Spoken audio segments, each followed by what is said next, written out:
game losing streak. And 2 batters into the game, Yep. it's 1-0. 2 doubles immediately right off the bat. And you kind of look at that spot and go, man, were they able to flush it? Clearly, this team not only getting more talented, but I hate to throw this word around, but I feel like we have to use it. I think they're mentally tough. I mean, to flush away a game like that and play less than 12 hours later, or what would that be? They ended at like, I think 10 o'clock, so a little bit over 12 hours later, but still a very quick turnaround. They're getting to the ballpark less than 12 hours after that loss happened to be there for BP, to warm up, and they didn't really struggle outside of the first inning, and then the 9th inning it got a little bit shaky there, but that's a huge bounce back win. There's not many Royals teams I can remember since 2015, 16, and 17 that would be able to flush a loss like that so quickly. And just sticking with Brady Singer here, his sinker and four-seam fastball have been phenomenal all year long. Those 2 pitches in particular rank in the 99th percentile as far as value, right? He's been very effective with those 2 pitches. Where he's had a little struggles this year has actually been his slider. Folks are only batting 186 against his slider, but when he hangs his slider, they've been absolutely crushed. So take that as you will. The underlying numbers of the slider are pretty good. It's just a few that he throws up that are cement mixers that have been getting. He's got to locate a little better there. But his sinker, just for some numbers here, they're batting 186 against, slugging 286 against. Phenomenal. His four-seam fastball. Opposing batters are batting 176, slugging 294. Again, just the addition of that third pitch is keeping guys off balance. He's only thrown the four-seam fastball 13% of the time, but it's enough in the back of the hitter's mind. Where is this pitch going to go? Is it going to just drop a little bit? Is there a little movement on it, or is it going to be straight? And just because of that movement, in my opinion, his ground ball percentage this year is 87th percentile. He's getting a ton of ground balls, a lot of relatively weak contact. His fastball sinker combo, in my opinion, has been the difference from him going 5 innings, 4 earned runs, and now it's 5 1/3, 1 earned run. When you're not having the best stuff, you have that extra addition of a pitch to get you through. Well, I think, too, that it's one of those pitches that can give him better command. I think that four-seam, you can see it, too. He takes about 2 or 3 miles an hour off that velocity. His four-seam sits like 90 to 91, 92, where his sinker might be 93 and 94. And I think he purely loses that four-seam. It's not only a command pitch, but maybe just something else for the hitter to think about. You're exactly right that last year, if he stayed away from that changeup and you were a right-handed hitter, the ball is either going to be coming in towards you with his two-seam sinker, or it's going to be diving away at the bottom left corner of the strike zone, right? Those are the only 2 spots you felt like those pitches were going to be. And when he didn't have the best command of it, it would lead to those 3-inning outings where he'd give up 5 or 6 runs and he'd walk 4 or 5. Because also, when you're all over the place and you can't locate, you can't command, well, that pitch just naturally has the run to it. If you can't pinpoint where that two-seam's going to go, it could either go back out over the plate and get crushed, or it's boring inside on right-handed hitters but way too far where it could hit him, or it's not even a competitive strike. And the slider, we even saw a couple times yesterday when he just doesn't have the best feel for it. It's completely, 10, 12 inches off the zone there. And that's where last year, he didn't really get ahead of enough hitters where that pitch was going to be effective or even thought of being a strike. But now that four-seam, being able to be used as a command pitch, that's huge for him. And the fact that he throws it now in big spots and maybe to even start off a hitter, that's huge. Because last year, I think with that changeup, he would only really use it when the game was out of control or he had a big lead to work with, because it's why not try it now? Now it's I got to try it so I can settle into this outing. And yesterday it kind of felt like after that first inning, he settled in. Some of the bullpen arms here, Will Smith, and we'll go with Zerpa. We'll go with the 2 lefties who were inserted. Zerpa yet again getting it done. Again, only 1 batter face, and it was a strikeout. 1.69 ERA on the season. He's really impressed. The velocity has been up, I think, even more so than folks have thought it was going to be. Instead of the 93s, it's the 95s, 96s. Will Smith, yet again, another scoreless outing. Again, only 2/3 of an inning. He came in for Brady Singer and got out of it, got it done. Don't look now. ERA's 8.49, baby. 6 straight scoreless outings. What do you make of the two lefties here? Yeah, I think, Will Smith, to me, I don't think he's going to be as good as he was last year, but I also felt like at the beginning of the year, it was a little bit of just an implosion. Like, I didn't believe that Will Smith was as bad as every time he takes the bump, he's given up 3 runs. And most bullpen guys, even the worst ones, they're not that bad. Eventually, they right the ship. And Will Smith, to me, just because of his pedigree and being on playoff teams, World Series winners, and pitching in the postseason the last 3 years, you knew he was a little bit better than this. But to me, at the beginning of the year, he wasn't getting ahead of guys. And you can't fall behind 2-0 when you only pumping it at 88, 89 miles an hour. Now you're seeing him get ahead 0-1, 0-2, and that slider and that curve are being located well enough where you think at the big league level, it's hard to time up a looping curveball like that because if it's coming in for a strike, you're having to wait for so long. And now he's got better command of it. He's being able to locate where he wants to locate it. Those hitters now are reaching. They're popping it up. They're rolling it over, whereas back when he was really struggling, he's fallen behind 2-0, and now he gets to feed you a slow fastball right down the middle, which is going to get crushed by any big leaguer. And as for Serpa, I think it's important, too. It's not a 95, 96 mile an hour fastball. It's a 95, 96 mile an hour sinker. That is what many pitching coaches would say is like hitting a bowling ball. When you can throw 95, 96 just down in the zone repeatedly, you're not going to be able to square that up a lot. And Serpa, I'm glad that going back to opening day, he was, I think, the first or second guy out of the bullpen. He might have been the second guy out of the bullpen. I remember a lot of people went, why are they going to Angel Serpa in a one-run game? And he loaded the bases but then found a way to get out of it. And I thought in that moment that was huge for him because, 1, you trust him in a spot like that, and 2, he got to visually see, I can get out of a spot like that. And now you look at him, he's probably alongside Schreiber and MacArthur as the 3 most reliable guys in the bullpen. And I would say, just pure stuff-wise, it's better than John Schreiber's. John Schreiber's a better pitcher, has better pitchability, but Angel Serpa, I think, has the better stuff because when you throw a sinker that hard and you can locate it, I know I've said that a lot throughout this segment, but it is very, very important for a back-end guy. If you don't have the swing and miss stuff, having a hard sinker like that is the second best thing, in my opinion. Yeah, and that sinker, again, the value of it this year has been phenomenal. In the 93rd percentile value-wise, hitters are batting 182 against it and slugging 182 as well. Sinker has been phenomenal. The changeup has been absolutely blasted, slugging 1,000 against the changeup. Maybe just stick with the sinker, four-seamer, slider, because that changeup has been hurting him.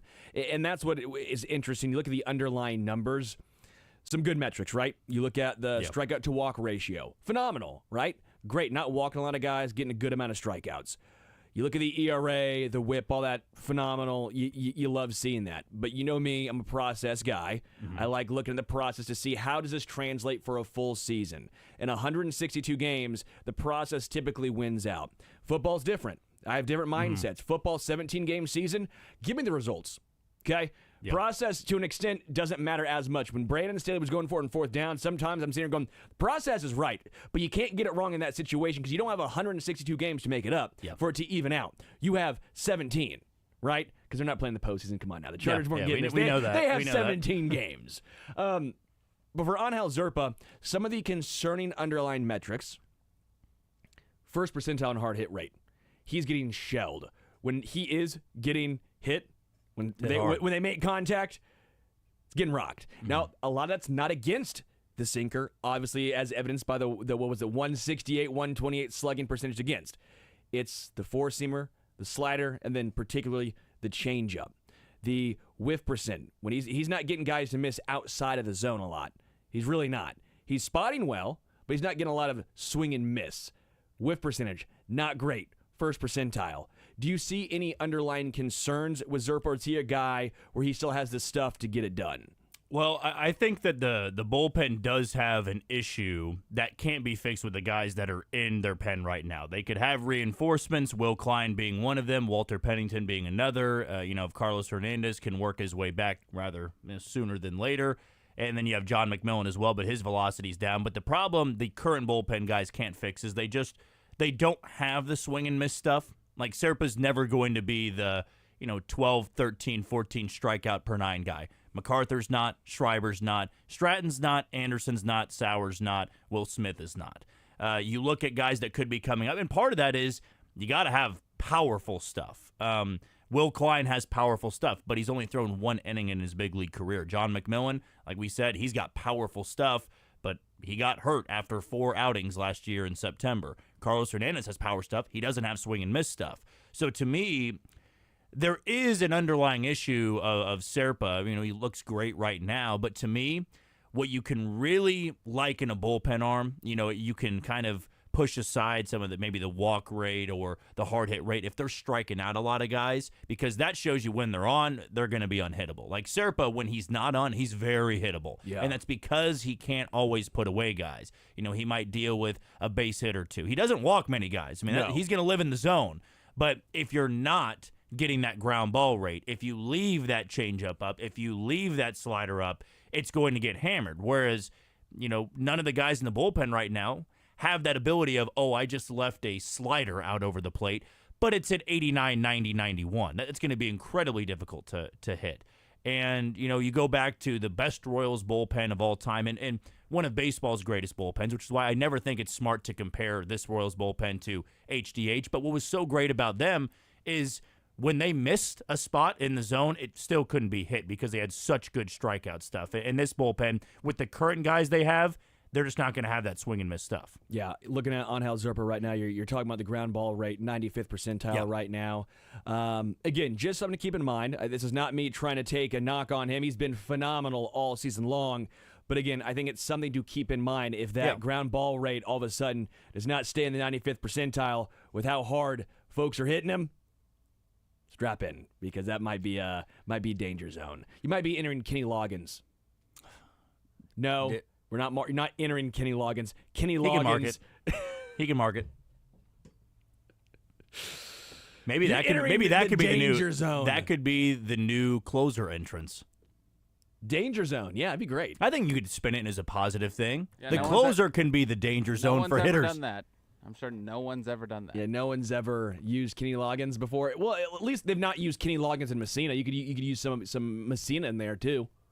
Really. Switch it up. I think you're safe with the Messina for sure. You think so? What about Christopher Cross? Get Ride Like the Wind? I think that'd be good as well. Some yacht rock. I think yacht rock really gets the people going. The point of it is you need a song that no matter who's in the stadium, you've heard it before. That's I think. I like the song White Horse by Chris Stapleton, but it's brand new. It has to be a perfect marriage of what you just said, but also hasn't been used by another famous closer. Like Welcome to the Jungle. You can't just take Welcome to the Jungle from Joaquin Soria. Nope. I'm still saying you should use Psycho Circus by Kiss. Psycho Circus by Kiss kicks ass, but not many people know it because it was off of a, 2000 album by Kiss. I really think that this one popped into mind, too, because I think it'd be a great closer song. Somebody in Detroit with as good as their bullpen is has to have Detroit Rock City. Yeah. I think like Jason Foley, use it. I think it'd be phenomenal. He may. I actually don't know, but that would be use anything that relates to the city. Agreed. Tech 9. Yeah, I was going to say Tech 9. Jinx. Yeah. Wow, we said Jinx at the same time. You owe me 2 sodas. There we go. All right. James MacArthur, though, before we take a break, what did that mean? What for his psyche, for the Royal psyche? Understand that they weren't going to use him. He threw 30 pitches the night before. Yeah. 2 innings a couple games ago. Back-to-back blown saves for him. He comes in. There's trouble. Tyler Duffy is struggling. And then 3 pitches, 2 outs. Yeah. I mean, I will say this about James MacArthur. Care less about the team struggling. Yeah! I like the ad in there. I'll never miss a chance to. That was so quick. About once a week, about once a day almost, I'll say struggling. Is that in the hotkey page? I couldn't care less about the team struggling. Oh, yeah. He had that ready instantaneously. Hall of Fame clip. Unless you had texted him that you were going to say that. But anyways, for James MacArthur, I don't see him as being a guy that dwells on things that long. Even in the postgame on Tuesday night, it didn't seem like he was crushed over it. And some people may not like that. Some people may get annoyed with the fact that somebody's not beaten up about it. But I would rather have my closer be able to flush it rather quickly. And he even, said after the game yesterday that it was just not something that he took home with him. Like, he left Tuesday night's blown save and Tuesday night at Kauffman Stadium, and then he was able to come back, and that's huge for him because now you go into Anaheim feeling like he got that one, he got back up on the horse, no pun intended. The white horse. He got back up on the white horse, and he slammed the door in a really big spot. I mean, it would have been nice to put him in there in a 5-2 game, and he just gets all 3 outs, but maybe the next best thing is having a save like that where he's got to come in. There are 2 guys on base, 2 guys in scoring position, and you got to face the number 2 and the number 3 hitter. One of them being the guy with the highest average in Milwaukee's lineup, and number 2 being Christian Yelich. So slugging a nice 659 this year. Yeah, I mean, you had to go through two titans of that lineup, and to do it that quickly and to get at least one of them, the soft contact. Like we said, Garrett Hampson picked the scorcher for out number 2, but that is huge for him because now, think about it. We all feel a little bit differently. Even though it was 2 pitches, 2 outs, it's better than if he didn't pitch. Let's say Tyler Duffy just got out of it. You're going into Anaheim tonight going, well, what is James MacArthur going to look like next time he takes the bump? Now we know. You got that out of the way. Vinny Pasquantino before the game had an awesome quote. Says, if James thinks that anybody's lost confidence in him, he's in the wrong locker room. I grounded into 2 double plays Monday night. I was pretty much the Brewers' best player, and I know the guys had my back. James has got nothing to worry about. I love that. I just, first off, understanding that, he was brutal Monday night against the Brewers, but also having the humility for that, and also understanding what this locker room is. They rally around their guys, and that just feels different. That just feels unlike the past few seasons here in Kansas City. Vinny Pasquantino is such a great spokesperson for this team, and I don't know if many people knew this, but earlier in the year, I think it was against Toronto, he grounded into a double play. I think the Royals were 0-8 when he had grounded into a double play, and they won that game, and he was very stoked about it. And if I was there and able to ask him the question yesterday, I would have said, after the 2 double play balls, are you looking now for, that's the next step here. You got to get win number 1 when you ground into 2 double plays because you got the monkey off your back with the 1 double play. The Royals are still 1-9. Yeah. Or I guess now, because, that would still be 2 double plays. They've won 2 games now this year when he does ground into a double play. But now you add in the phrase of, if it's 2 double plays, what's the record going to be when he's done playing? He's got to really get that. Probably going. winless, I'll be honest. Probably. I mean, that's your 3-hole hitter. Yeah. We'll take a break. Come back. More Royals and Chiefs talk next. The Zone rolls on.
Welcome back to The Zone without Jason Anderson.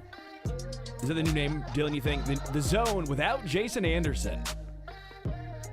He's out today. I am Sterling Holmes, Jack Johnson, and Dylan Michaels. How many more music references do you think we made today? Take that back. Check that. How many music references will be made that are understood today? I make music references all the time. I feel like I get stonewalled.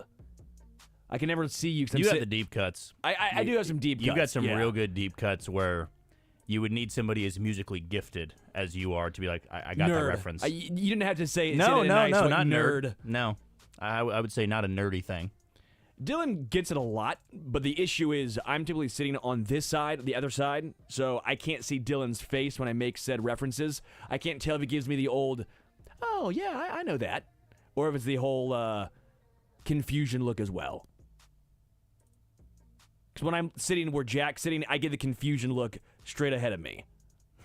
Unless it's Paula Abdul, then he, for some reason, knows all those references. It's more mutually confused looks than normal. When you get into 70s to 90s rock is when I know what you're talking about. Sure. But your history knowledge is like me with football. Yeah. Yeah, Dylan's football knowledge. I remember one of the first times you ran the board for the night show that I did, and Dylan made this. Bill Walsh or something?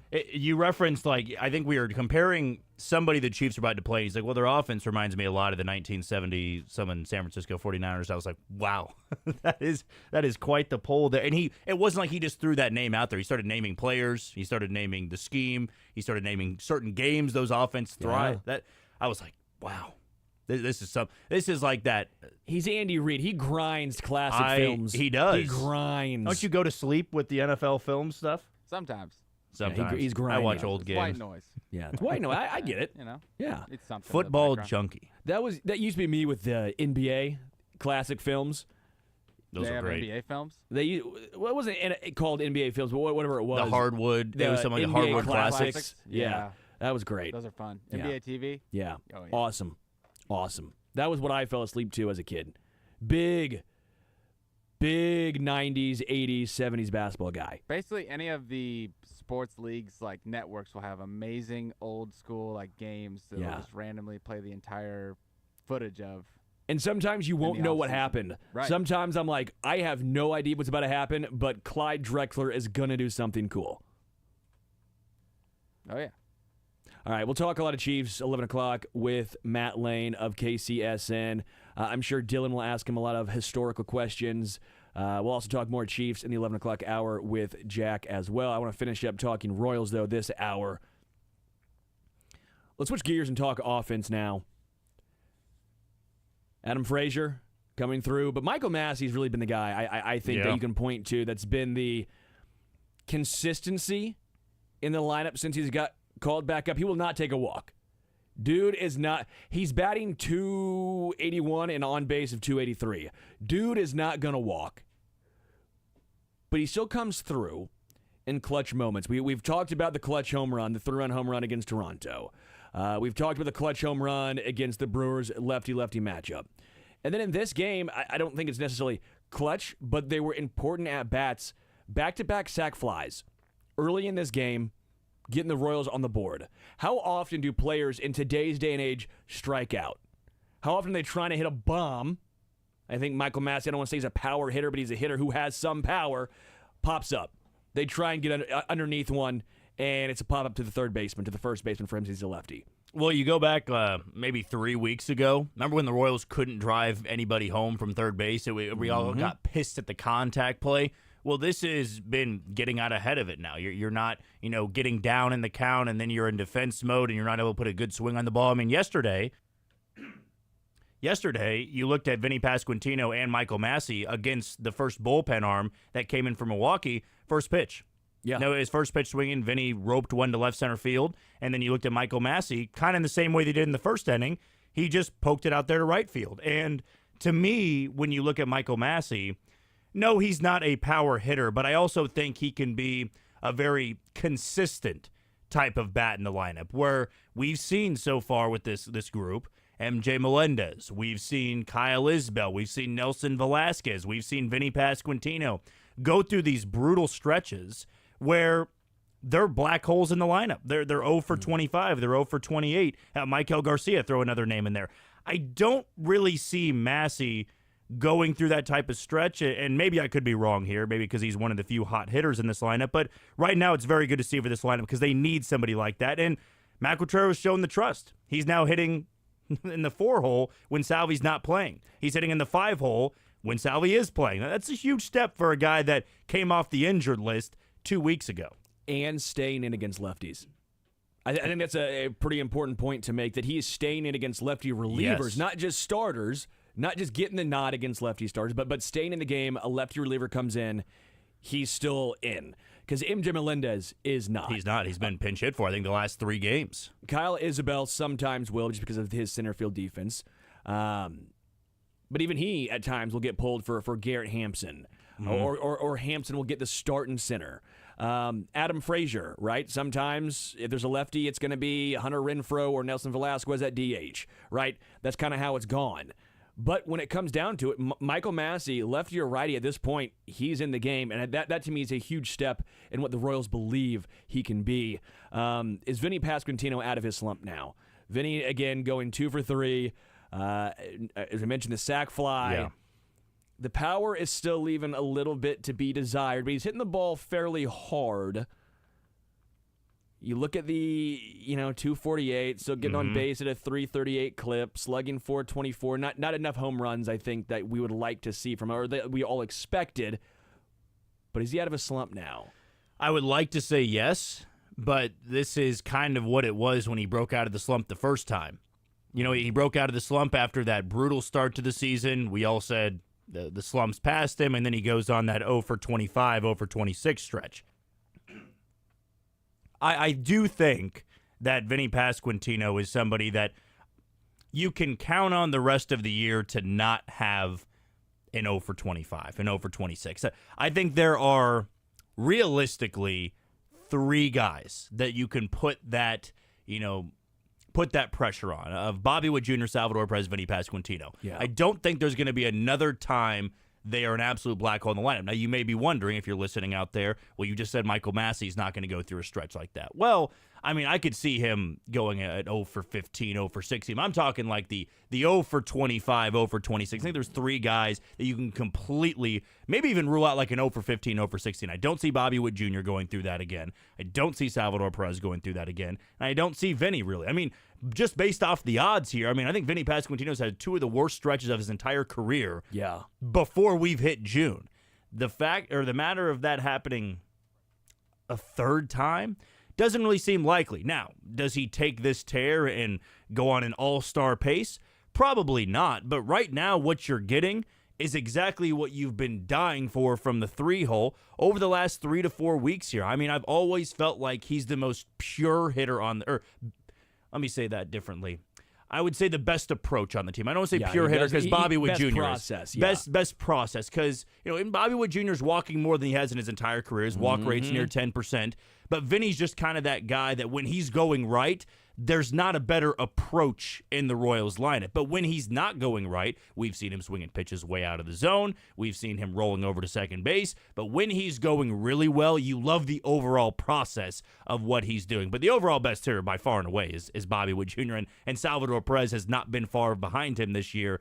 But with Vinny Pasquantino, if he can get rolling in the same category as them, then you're just relying on 1 or 2 more guys to kind of join them in that hot stretch, and you're not going to be complaining that much about the lineup moving forward. Well, we'll talk about Salvi and Bobby after the break, but Vinny, as you mentioned, a lot of things to be enthusiastic about him going forward for the rest of the season. You look at his Baseball Savant page, a lot of red. Again, the walk rate, phenomenal. Strikeout rate, phenomenal. More walks and strikeouts, which in today's day and age is incredible, especially for a guy with as much pop and as hard as he's hitting the ball as Vinny Pasquantino. We'll take a break, come back, more Zone next.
Sports at 11. Before we get out of here, finish up this little bow on the Royals. Bobby Witt Jr., another home run last night.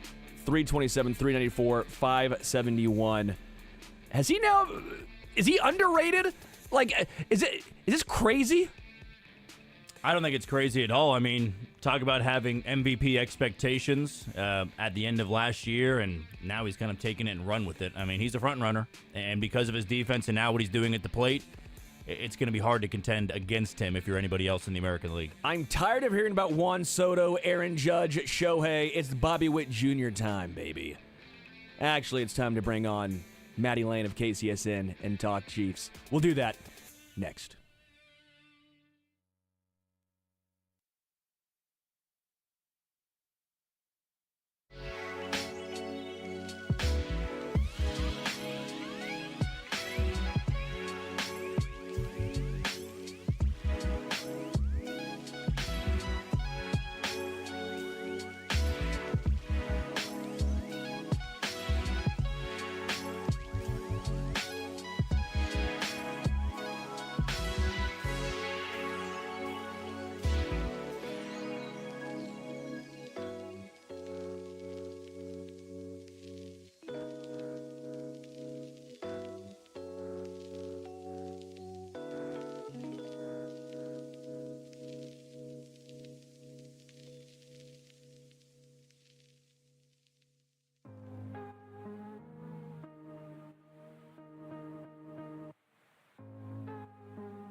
off-season time for the Chiefs now, so it's always a slow burn now. Yeah, are you thrilled you're talking to me instead of Jason? How much of a change-up was that for you?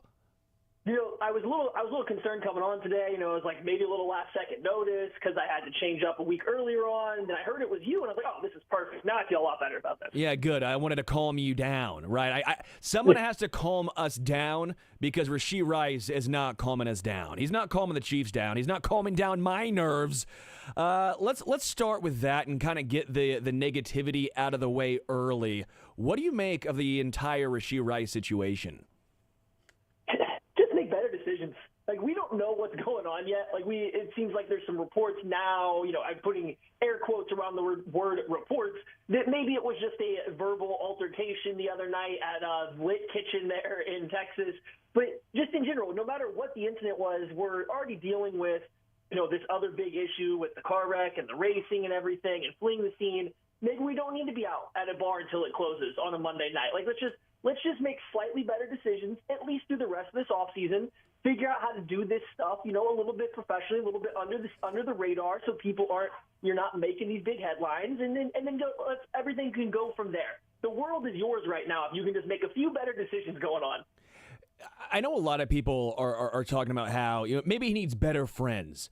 Well, couldn't it be that he's the bad friend? Couldn't it be that Rashee Rice is the guy that is the ringleader? Because yes, I get this is your first time with a lot of money. You're back in your hometown, and your friends might be egging you on. End of the day, isn't it Rashee Rice the guy whose decision it is to rent out some Lambos and then obviously go 120? Isn't it his decision to stay out at 2:30? No one's saying, hey, dude, yeah, go out to this bar until 2:30 with us. You can go home. I've been to bars until 2:30. It was my decision. No one else is forcing me to be there. At some point, can we have the conversation that, hey, maybe it's not just his friends. Maybe it's also that he needs to grow up. We're not talking about a 21-year-old, an 18-year-old. He's 24. At some point, you got to be like, dude, grow up at least a little here.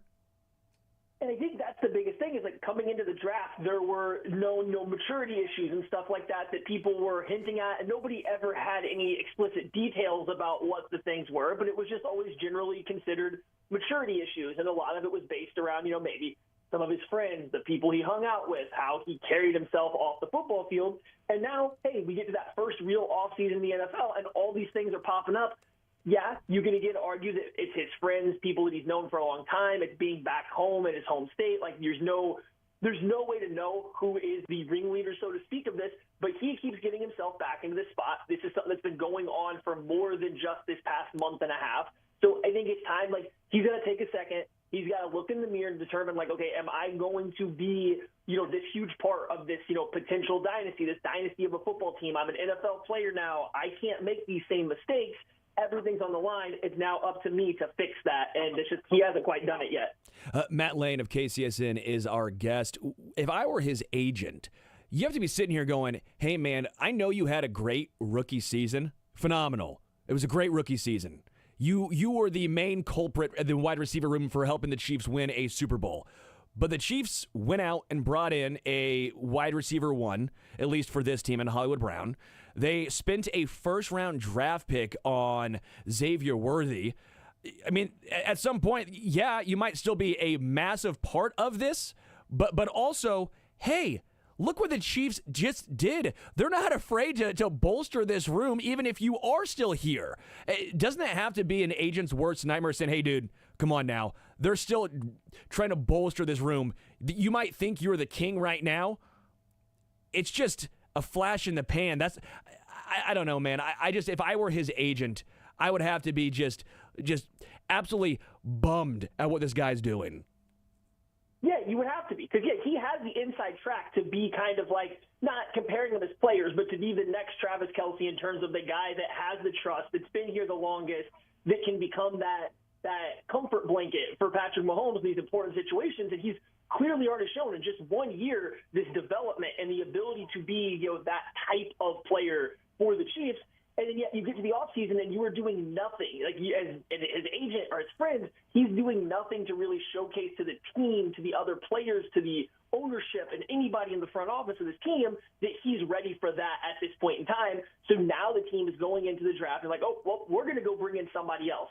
oh, and we're also going to pay this guy in free agency. And, oh, hey, look, now that we're in, May, let's start kicking the tires on any free agent wide receivers that may be left because we just don't know what we're getting. You could very easily see yourself kind of falling down. I don't want to say the, snap counts or anything like that, but in terms of long-term belief and trust in you to be on this team and be a contributing part for the next 10 years instead of the next 3 years, that could be dwindling just a little bit if you can't start making a few better decisions and taking care of yourself professionally kind of during the rest of this offseason.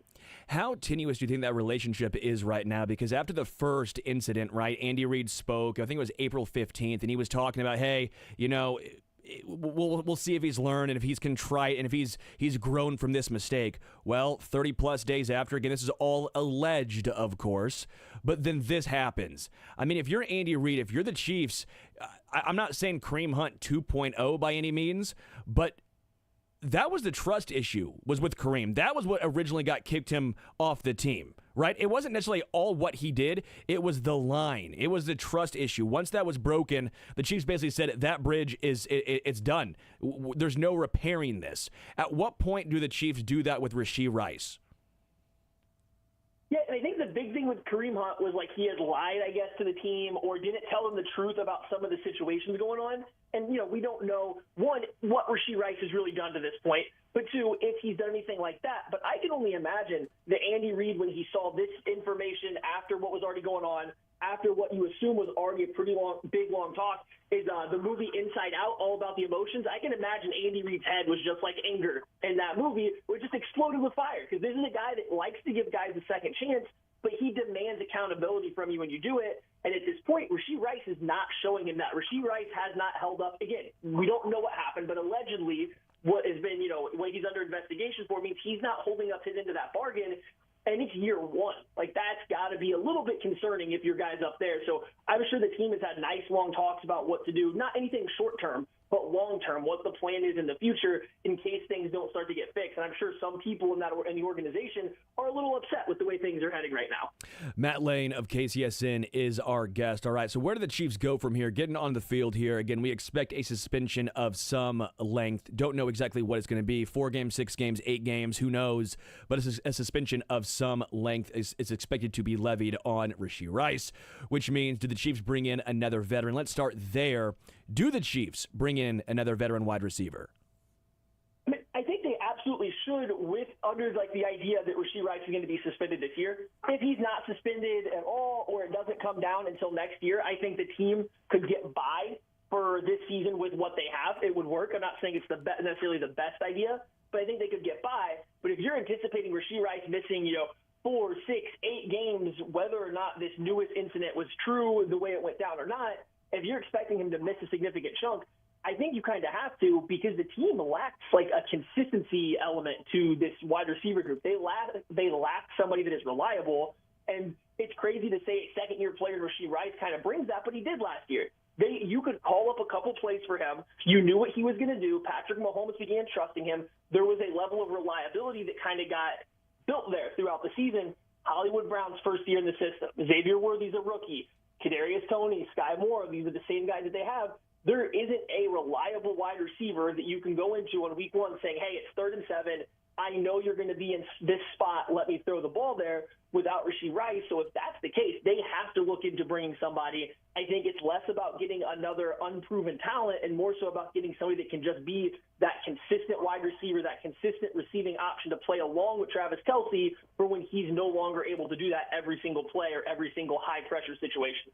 I know one of the names that Jason and I have been high on and checking out your Twitter account. You're not, so this might be a little fun here. And that's Zay Jones. Zay Jones from Jacksonville. I don't think he would cost a lot. Where do you land on someone like Zay Jones?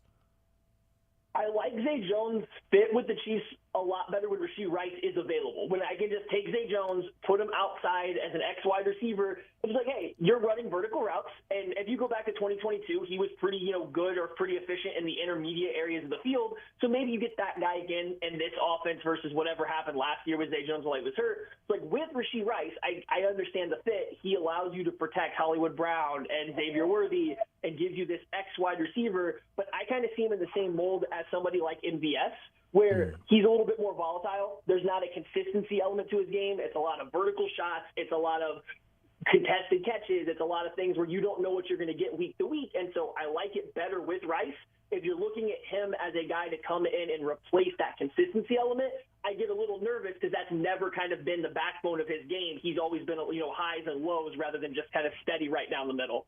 So, of the veterans who are available, are there any that you're intrigued by? Obviously, Hunter Renfrow, Allen Robinson actually just signed with the Giants. There's another name off the board. The Michael Thomas route, which feels very Josh Gordon to me. And then again, you get down to not a lot of actual free agent veterans. You're getting into, do you bring back MVS? Do you bring back McCole Hardman? Because the names, they pretty much all have signed. OBJ signed, DJ Chark signed, Tyler Boyd signed, and again, of course, Allen Robinson signed today.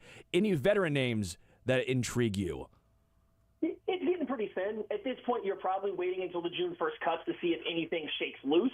But out of guys that are available, I get the risk with him because it's been a lot of injuries over the last 3 seasons. But Michael Thomas, still, his efficiency numbers over the past 2 years when he's been available have been just fine. He's had the best yards per route run versus zone coverage versus all these guys that are still free agents, which is what Rashee Rice does. That's kind of in theory, what I think you'd be trying to replace while he was suspended. He plays a fair amount out of the slot. He wins over the middle of the field. These are kind of the things that I think is missing if you lose Rashee Rice. So Michael Thomas, from that standpoint, makes sense.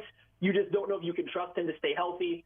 Another guy is Russell Gage. He missed last year, I believe, with a torn ACL. But before that, with Tampa and then with Atlanta before that, another guy worked a lot over the middle of the field, okay versus zone coverage, one out of the slot and out wide. So there's some options out there, but at this point, I think the Chiefs should just kind of wait until June 1st cuts and see if anybody shakes loose, because you got to figure out by then, are you getting a Zay Jones to play on the outside with Rashee Rice, or do you maybe need somebody to replace Rashee Rice's role for 8 games in a season? And I think that kind of changes where the Chiefs might want to go. Before we move on from this situation here, again, we're joined by Matt Lane of KCSN. One name that I find fascinating that I think everyone will not find fascinating, but I at least want to get your thoughts on, that's Treylon Burks. Same draft as Sky Moore, second rounder as well. He has not worked out with the Titans, and the Titans have not necessarily been the best situation for Treylon Burks. Treylon Burks, to me, is actually a decent Rashee Rice comp as far as the larger power slot role. I think you can use Burks in that role. I don't know. The report is that he's potentially on the trade market, the trade block for the Titans. I don't think it would cost a lot to get him. I don't know your intrigue level in a guy like Treylon Burks, who, again, high potential coming out of college, yet he's done hardly anything in the NFL a la Sky Moore. And yeah, and that puts us right back to that conversation to start, right? Are the Chiefs, if they're adding a wide receiver, are they looking for another guy with a high ceiling, or are they looking for somebody that might be able to hit the ground running, day one or year one and kind of be that reliable option? Burks is clearly not the latter, as he's kind of struggled so far in the NFL. And even though coming out of Arkansas, there were questions about even how well he picked up Arkansas's offense. If you watched him, sometimes he seemed like he did not know which routes he was trying to run on plays not designed for him. So I don't know about the immediate impact he would have for the Chiefs, but if they are able to snag him for next to nothing for a future stash, it would make sense. The problem is they just have so many young guys right now that are already kind of in, not the same type of player, but in the same kind of career trajectory, that it feels like you would just be adding him to a very crowded room as the same, in the same trajectory as a Tony, as a Sky Moore, as a Xavier Worthy, as a Rashee Rice. You're kind of getting way too many guys that fit the same mold and not a lot of guys ready for this season. Between Tony and Sky Moore, who do you have more faith in? Oh, man, I have more faith in Sky Moore. It's not particularly close for me, and I think that is a bold take. I think most people still have a lot of hopes for Tony, and I think the Chiefs organization still seems to believe in him. And I get it, the physical talent is there, but on a football field, one season as a senior at Florida, and you can go back 8 years besides that 1 year, I just don't think we have seen that physical talent come out onto a football field as actual football talent. It's I'm done with that one. I know the Chiefs want to keep buying in, but I'm okay with Sky Moore getting a chance. I'm done with the Tony experiment. Hey, Matt, way to be a smart man, dude. I'm in this exact same boat as you. Everyone keeps talking about, the talent with Kadarius Toney. I'm like, his name is wide receiver. Okay? It's not a runner, a sprinter. It is wide receiver. If you don't have talent in your hands, how can you be a good wide receiver? If you drop the ball, That's the main part of being a wide receiver. How much talent can you have? Sorry, Yeah, it's like physical talent. No, physical talent versus like football talent versus wide receiver talent and skill. Like those are just two entirely different things. Anybody can watch Kadarius Toney move and be like, oh yeah, that guy moves differently. The problem is he doesn't move differently on a football field in a way that impacts the game as a wide receiver. Or you even want to talk about him as a runner. Like, yeah, it's electric, but you go and look at his numbers. He really hasn't been that effective in terms of creating yards after the catch beyond expectation or anything like that. In the NFL, it just looks really cool. It hasn't actually been that efficient. So, like, I feel like we're doing a lot of superlative talking for Kadarius Toney rather than actual impact on the football field. Yeah, Usain Bolt's fast, too. He's probably super athletic. He could be talented, but he probably can't catch. Sorry, I don't mean to get so heated, Matt, but I'm glad we're on the same page here, and it's nice that I found someone who I can shake hands with. Let's see if we can take this one step further here. Sky Moore, if he gets an opportunity in the slot, strictly in the slot, he could be a useful player next year. I'm not saying a great player. I'm not saying a good player. I'm saying a useful player. If Rashee Rice is forced to miss time with suspension and the Chiefs choose to not bring in anyone else, Sky Moore could be a useful player in the slot. Yay or nay? I think it's definitely possible. And, like, that's where I think his role needs to be for the NFL. I think we kind of gave the quick little outside thing a chance, and it didn't work out. It's only 1 year. Not to say that he couldn't play more outside or something in the future, but we tried it 1 year. Let's get him back in the slot where he worked in, rotationally, sparingly as a rookie, but flashed. Everybody remembers the little slant or the crosser against Derwin James and the Chargers. Like, there was some flashes there. So I think you put him back there, you reduce that role, you let him keep catching the ball on the move, you don't ask him to necessarily break down, make hard, breaks and stuff like that, because that's not his game. Get him on the move across the formation. I think there is a chance that Sky Moore could have a rebound year in terms of being a more efficient player in a smaller role. That said, though, I think some of his issues right now are coming in mentally in terms of, like, having confidence in his own game. And I think you would at least want him to have somebody in front of him to push for that role. Now, if Rice is suspended, that kind of makes the thing for you. But if he's not suspended, maybe you work him in as a backup to Rashee Rice, and everything can play out from there. Like, I have a little bit of hope. I'm still holding out hope for Sky Moore. Matt, this is wonderful. I feel like I've found someone, because this is exactly how I feel about Sky Moore. So thank you. Again, I'm not saying I think he's a 1,000-yard receiver by any means, but I think he could have a role on this team, and I think the majority of Chiefs fans probably don't want to hear that. Let's talk about the offensive line for a second here. Who do you think the starter is at left tackle, and when do you think we'll have a good understanding of who that is? Obviously, you got rookie minicamp going on right now. Kingsley Suamataia, he's been moving around from left tackle to right tackle, a little bit of both. What do you make of Kingsley and just the left tackle situation in general here? I think I'm going to stand on this. This has been my prediction for a little bit. I'm going to say in late July, roughly around July 23rd, we will have a pretty good idea that Donovan Smith is the starting left tackle for the No. No. This isn't a knock on Kingsley. This isn't a knock on Wanya Morris.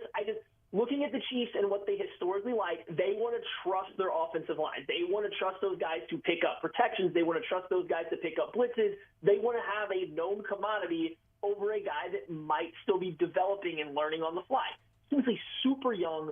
He's a guy that didn't play in a very NFL system at BYU. I mean, 80% of the snaps are RPOs, like just straight pure RPOs, not even NFL-style stuff. Like, it's pure college RPO system. There's not a lot of experience in pass protection. There's not a lot of experience having to pick up twists and stunts in games. And I just think I love the upside of Kingsley. I just think that he is a guy that might need a year, might need just half a year. Maybe he takes over the job in the middle of the season if Donovan Smith gets hurt again and he has to step in. Maybe he doesn't give that job back like Wanya Morris did down the stretch. He got hurt a little bit too, but I think that was also a performance thing. I just think that we get to training camp and they're going to go, we like everything Kingsley's showing us. I think we prefer the floor of Donovan Smith, and we will at least bring him in and make Kingsley beat him out for that job. Right now, I just don't think you have anyone for him to have to beat out, and that's more of the issue. Matt, we had such a good thing going. I know. We were vibing. Things were going well. I was about to start cracking open a beer, and I was going to hand you one through the airwaves. And now I take that ice-cold beer, and I'm going to keep it. because I am sad by that. I think if the Chiefs bring in Donovan Smith, things have seriously gone wrong. Because I wanted to believe that Wanya Morris was going to be the starting left tackle and that they wanted competition, right? If they didn't draft Kingsley Suamataia, then I would say, hell yeah, bring back Donovan Smith. Makes a lot of sense. But now if you bring back Donovan Smith, that means that you don't have confidence in either Kingsley or Wanya Morris. I'm higher on Wanya Morris than most. I have said this multiple times, and I'm stupid. Okay? Maybe I'm a buffoon here. I think Wanya Morris is a starting left tackle when the season starts. And if you think that Kingsley all of a sudden grows and halfway through the year that he gets the nod, then sure. But I think the hardest transition from college is tackle and defensive line. If you want to throw a quarterback in there, I'll entertain it. But I truly believe that tackle is the hardest spot to translate from college to NFL. Okay? Every team in the NFL has stud guys. In college, you're not always going up against absolute behemoths. Edge rushers in the NFL are a different breed week in and week out than college, more so than any other position. We saw some solid moves from Wanya Morris. We saw some highs. Yeah, we saw some lows. We saw him get his ass kicked by Khalil Mack. And by the way, who didn't get their ass kicked by Khalil Mack last year? Like, everyone did. When you look at rookie left tackles in the NFL, almost all of them have these crazy lows, these immense amount of struggles. And then look them as their career goes on. Second year gets better. Third year, all of a sudden, now they are the guy that everyone thought they were going to be. Even top 10 tackles, top 10 draft pick tackles, they struggle the rookie season. I always point to Andrew Thomas with the Giants. Fans wanted him run out of New York. They thought he was a bust. Now look at him.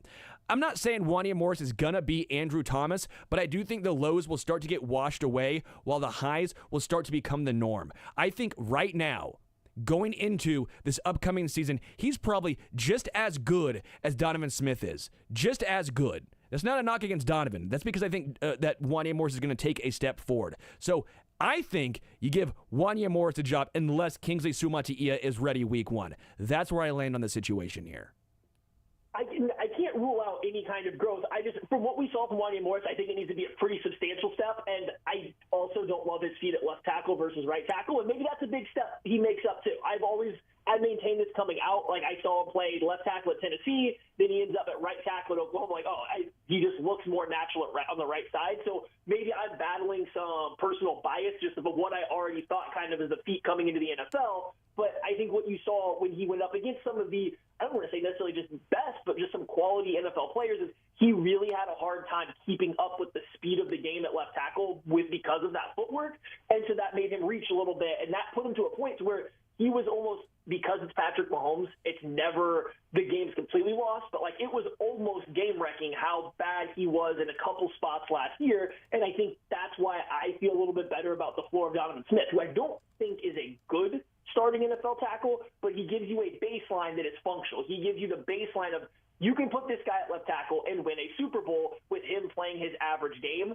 I don't know if I have that belief in a Kingsley, because we haven't seen it yet, or Wanya Morris yet, without knowing what that jump is. So this is why I think that Chiefs' idea to go into rookie camp, maybe start the OTAs without Donovan Smith here and just see what these guys have, is probably the correct move. You get to actual training camp, and you're like, oh, we love the step that Wanya Morris has shown, or Kingsley's a lot farther along than I thought. Now you don't need Donovan Smith, and you didn't hurt anybody's ego, you didn't hurt anybody's pride by bringing him in.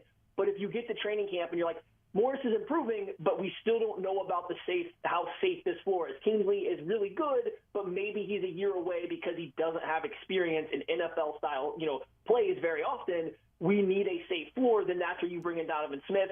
I'm just leaning that way as of now because nothing that we have seen on the outside has changed those stances for me since last year. But that's what they have the rookie camp for. That's what they have OTAs for, and we will see. I just like having a guy that I know is a starting caliber tackle that you have to beat out versus just kind of saying, you guys weren't last year at the NFL level, but we'll see if one of you are now. You have to believe, Matt. You have to believe. Matt Lane of KCSN is our guest. Before I let you out here, what was your favorite Chiefs draft pick? We have a little time now to see how they fit in the offense or defense, how they fit in. And I know it's easy right when the draft is done to give your favorite pick because mostly it's based on value. But now we've had a little bit of rookie mini camp, right? We've seen them a little bit of how we think they're going to be utilized. Favorite Chiefs draft pick? for me, the lowest hanging fruit is going to be Jaden Hicks because he was my safety one, and the Chiefs get him in day 3. So like that's just like from a pure value perspective, it's hard to bet against that. He's a guy who his NFL career arc could very well remind me of like what Justin Reed's has been, where he was always flashing as a young rookie. The athleticism, the size is there, but maybe it takes him a couple years to figure out his exact best role. He gets to the right defensive coordinator, and now you have a tone-setting safety that's very smart that can do a bunch of different things. And while maybe he doesn't get the highlights of other top safeties in the league because there are some limitations, what he does and he brings to a team is very good. And so I like Hicks from a value perspective, but if I'm being honest with myself, it's Xavier Worthy. I think the more I hear about how Steve Sarkisian talks about him, the more you listen to what Texas people, in touch with that program have said, the growth that he showed not just on the field, but like as a person off the field in terms of his work ethic and practice habits from being a sophomore to a junior. I think he has the mental acuity that Andy Reid's going to want out of a wide receiver. I think they're going to teach him multiple positions, and if there is one coaching staff I trust to develop a very athletic, very fast, but slightly built wide receiver, it is Andy Reid and the Kansas City Chiefs, and I just think that it is pretty much a perfect, matching of skill set and head coach, kind of like Patrick Mahomes and Andy Reid were. Not that he will be the greatest of all-time wide receiver, just that I think that fit makes so much sense the more I kind of look into it. Yeah, I'm going to quote you on that. Greatest wide receiver of all time, Xavier Worthy. Clip that. Matt said that. Matt said that verbatim. Greatest wide receiver of all time, Xavier Worthy. I guess I'm being held to it now. So you know what? Let's go for it. Let's just lean into the bit now. Let's ride, baby. Look out for Jerry Rice, Matt. He's pretty. He clings to that name a lot. He's very fond of it. Hook 'em. Matt Lane of KCSN. Make sure you follow him on the X at Matty_KCSN. Matt, appreciate it, man. Oh, thank you very much, Phil. It was nice talking to you. Hopefully you can fill in a few more times. This was fun. Yeah, I'll see you a few more times now. Now that we'll see if I last longer than Briscoe, right? There we go. Yeah. Take it easy, man. Have a good one. We'll take a break. Come back. More Zone next.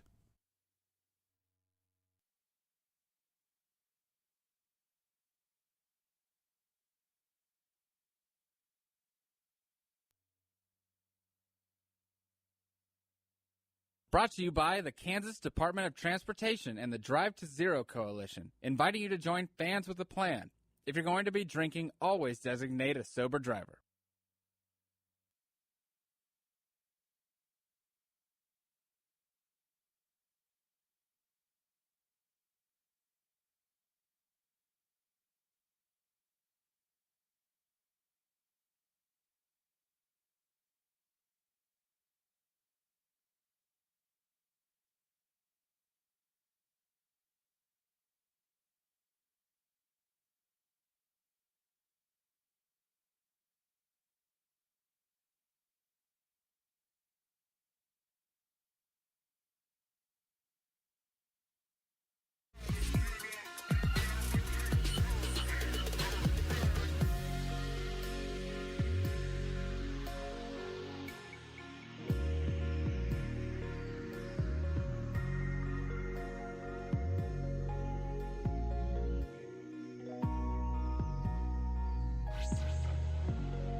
Welcome back to the Zone. Sans Jason Anderson. I am Sterling Holmes, Dylan Michaels, Jack Johnson, with you until 2 o'clock. Thank you again to Maddie Lane of KCS and Max Reaper of Royals Review joins at noon. Matt Verderam of SI and the Matt Verderam Show will join us at 1 o'clock. I like that I agree with Maddie Lane about a few things. Sky Moore, for example. Yeah, then you guys had an argument about trash cans, and that was fun. I'm a glad man myself. And he was hefty. It was tough. I mean, those are trash bags, I think, more than anything, but they probably also make trash cans, okay? You're a hater, Dylan. That was a really funny comment, but that was, you're a hater. Sky Moore can be useful. Not good. Useful. There's a difference. I'm out on Tony. Okay, I'm just out. So we agreed that we agreed on those things. Then we disagreed the fact that he thinks that the Chiefs will go out and get Donovan Smith. And I'm like, if that happens, that's worst case scenario. That means either Kingsley Suamataia or Wanya Morris are both 2 scoops of ass. Because I eventually had to take the training wheels off and let those dudes figure it out. Because Donovan Smith's fine, and if the Chiefs did not get Kingsley Suamataia in the draft, then I'd say, yeah, bring in Donovan Smith at least for depth or at least as a training piece. And maybe he does end up beating out Wanya. If Donovan Smith is brought in, that means Wanya and Kingsley both were brutal in OTAs and training camp. I also don't think you want, this is one of those situations I don't believe you want a safety net, if you will. Like, as you said, the training wheels have to come off. We all were there growing up when you had to ride your bike. And when the training wheels came off, Never had them. I was a badass. You never had them? Not even when you were like 3 or 4? Great balance. Great balance. Then you were that 1-1 pick. You were that left tackle that didn't even need the damn training wheels. But for a lot of people, when they came off the first time, it was shaky, you were nervous, and maybe at times you would put your foot down, like, I'm not going any further. And to me, that's exactly what the Chiefs would be doing with Suamataia or Wanya Morris. Well, Donovan Smith here, if you guys both blow it in training camp, we got somebody here we can trust. I mean, seriously, if the Chiefs go through 2 guys here that they have invested their future in and say, it ain't working out, we got to go back to Donovan Smith, that to me would almost be an admittance of failure, at least on Wanya Morris. I mean, we're going 2 years now where he ain't going to get any playing time. It's not like when the Chiefs brought back Frank Clark in a much more restructured deal. It was like he can rotate in. You can't rotate left tackles over. Yeah. Like, you got to have one guy out there, and that's why I don't know if they are going to go after Donovan Smith. Because I think Donovan Smith, if I were him, I'd be like, I just was the starting left tackle on a Super Bowl winning team. Somebody better give me a starting job somewhere. I'm not going to sign somewhere to be the number 2 on the depth chart. Yeah. He absolutely deserves that right. And for the Chiefs, I think you would look at Kingsley and you would look at Wanya Morris and go, it's a battle for this spot. And if it doesn't work out, you still have to feel pretty good about one of those guys being the number 2. That's where I'm at. I don't want to push Morris or Suamataia to the number 3. Yeah. I would hate to do that. And I understand the thought of a lot of people probably saying, well, Wanya Morris is more of a right tackle. And that's fine. He's done both. Yeah. Juwan Taylor's contract is such that he's there this year. He's there next year. Maybe the year after that. Well, I think you get out of it after that. And then, but then at that point, you haven't seen much of Wanya. Do you trust Wanya at that point? Like, there's a fine line of wanting the safety net, as you're mentioning, and eventually saying, well, they have to sink or swim now. Because I love when people say, well, he's never done it before. Like, we were talking about closers the other day. Well, he's never done it before. Yeah. Okay, well, James MacArthur had never done it before until you do. Like, you've never done it until all of a sudden you're put in that situation. Yeah, Kingsley Suamataia or Wanya Morris has never necessarily been a full season starter in the NFL. Well, yeah, no bleep, because one played 4 games last year when Donovan Smith got injured, and one's a rookie. Donovan Smith had never played left tackle for a full season in the NFL until all of a sudden he did. Sometimes you just have to let these guys do it, and I think these guys are talented enough, and I don't think Donovan Smith moves the needle enough. He was fine. But it's not like we're talking about Tyron Smith, right? When we're talking about Tyron Smith, who was an all-pro level player, but he was kept getting injured, and you go, okay, well, at least you trust Wanya Morris in a pinch, he could probably get it done. But Tyron Smith was an all-pro talent at left tackle. Donovan Smith is not that. He's not. So how much of an advantage is he over letting Wanye or Kingsley at least learn? I don't think the advantage is such that it makes that much of a difference. That's my personal opinion. I also understand people saying, well, I don't care how much of a small improvement it is safety-wise. You have a $500 million quarterback and Patrick Mahomes back there. Any inkling more helps. Sure, I get that. I just, for me, I think Wanye can get it done. I have faith in Kingsley to develop and grow. I don't think Donovan Smith moves the needle.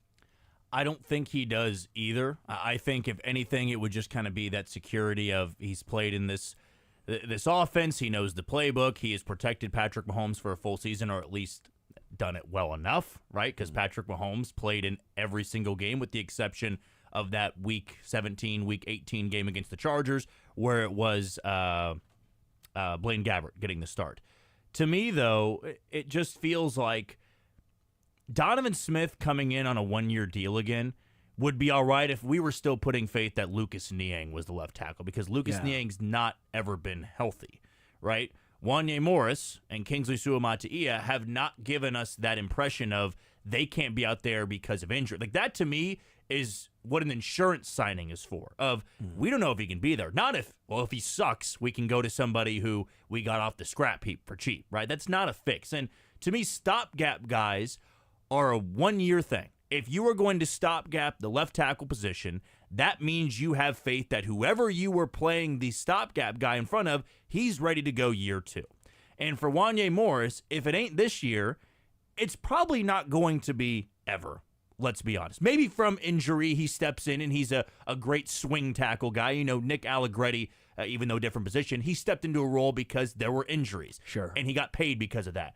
Andrew Wiley, a perfect scenario of that, where you can still provide value, but in terms of this thought of, well, Wanye Morris can be the left tackle of the future, that's now out the window. If either Kingsley Suamataia beats him out, or you sign Donovan Smith and he takes that starting job, that would bump him probably to, 3? Because I still think Kingsley Suamataia could beat him out in training camp if it was for the number 2 spot. And at that point, you go, all right, well, either Wanye Morris is going to have to move to another position and fight for that spot, or he's just going to be that reserve swing tackle. And I think this is the perfect year to try the younger guys here. We've seen Wanye Morris play a little bit. It's not like you just pulled him off the street and he's never played left tackle. Like, this is a guy who got reps there last year. Mm-hmm. And Suamataia was second-round material, but first-round value. Right? So one of these guys, you have to feel like, I used a pick on them. I used a day 2 pick on this said player.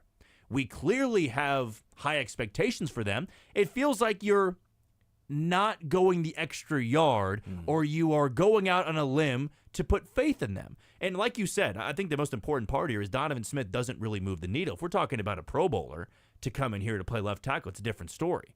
But Donovan Smith, they kind of got by with, well, let's be honest, average to maybe slightly below average at time to maybe slightly above average in the postseason tackle play from Donovan Smith. Do we really feel like Wanye Morris or Kingsley Suamataia is going to be so far below that it completely debilitates the offense? I'm not there at that point. I'm much higher on both those guys than I would be on re-signing Donovan Smith. Zay Jones, wide receiver, is meeting with the Chiefs today. He's already spent time with the Titans, Dallas Cowboys, and Arizona Cardinals on this free agent tour he is on. The Titans look like they're going to be out. They brought in someone else. Where do you land on Zay Jones? You look at the free agent market right now, it's not great.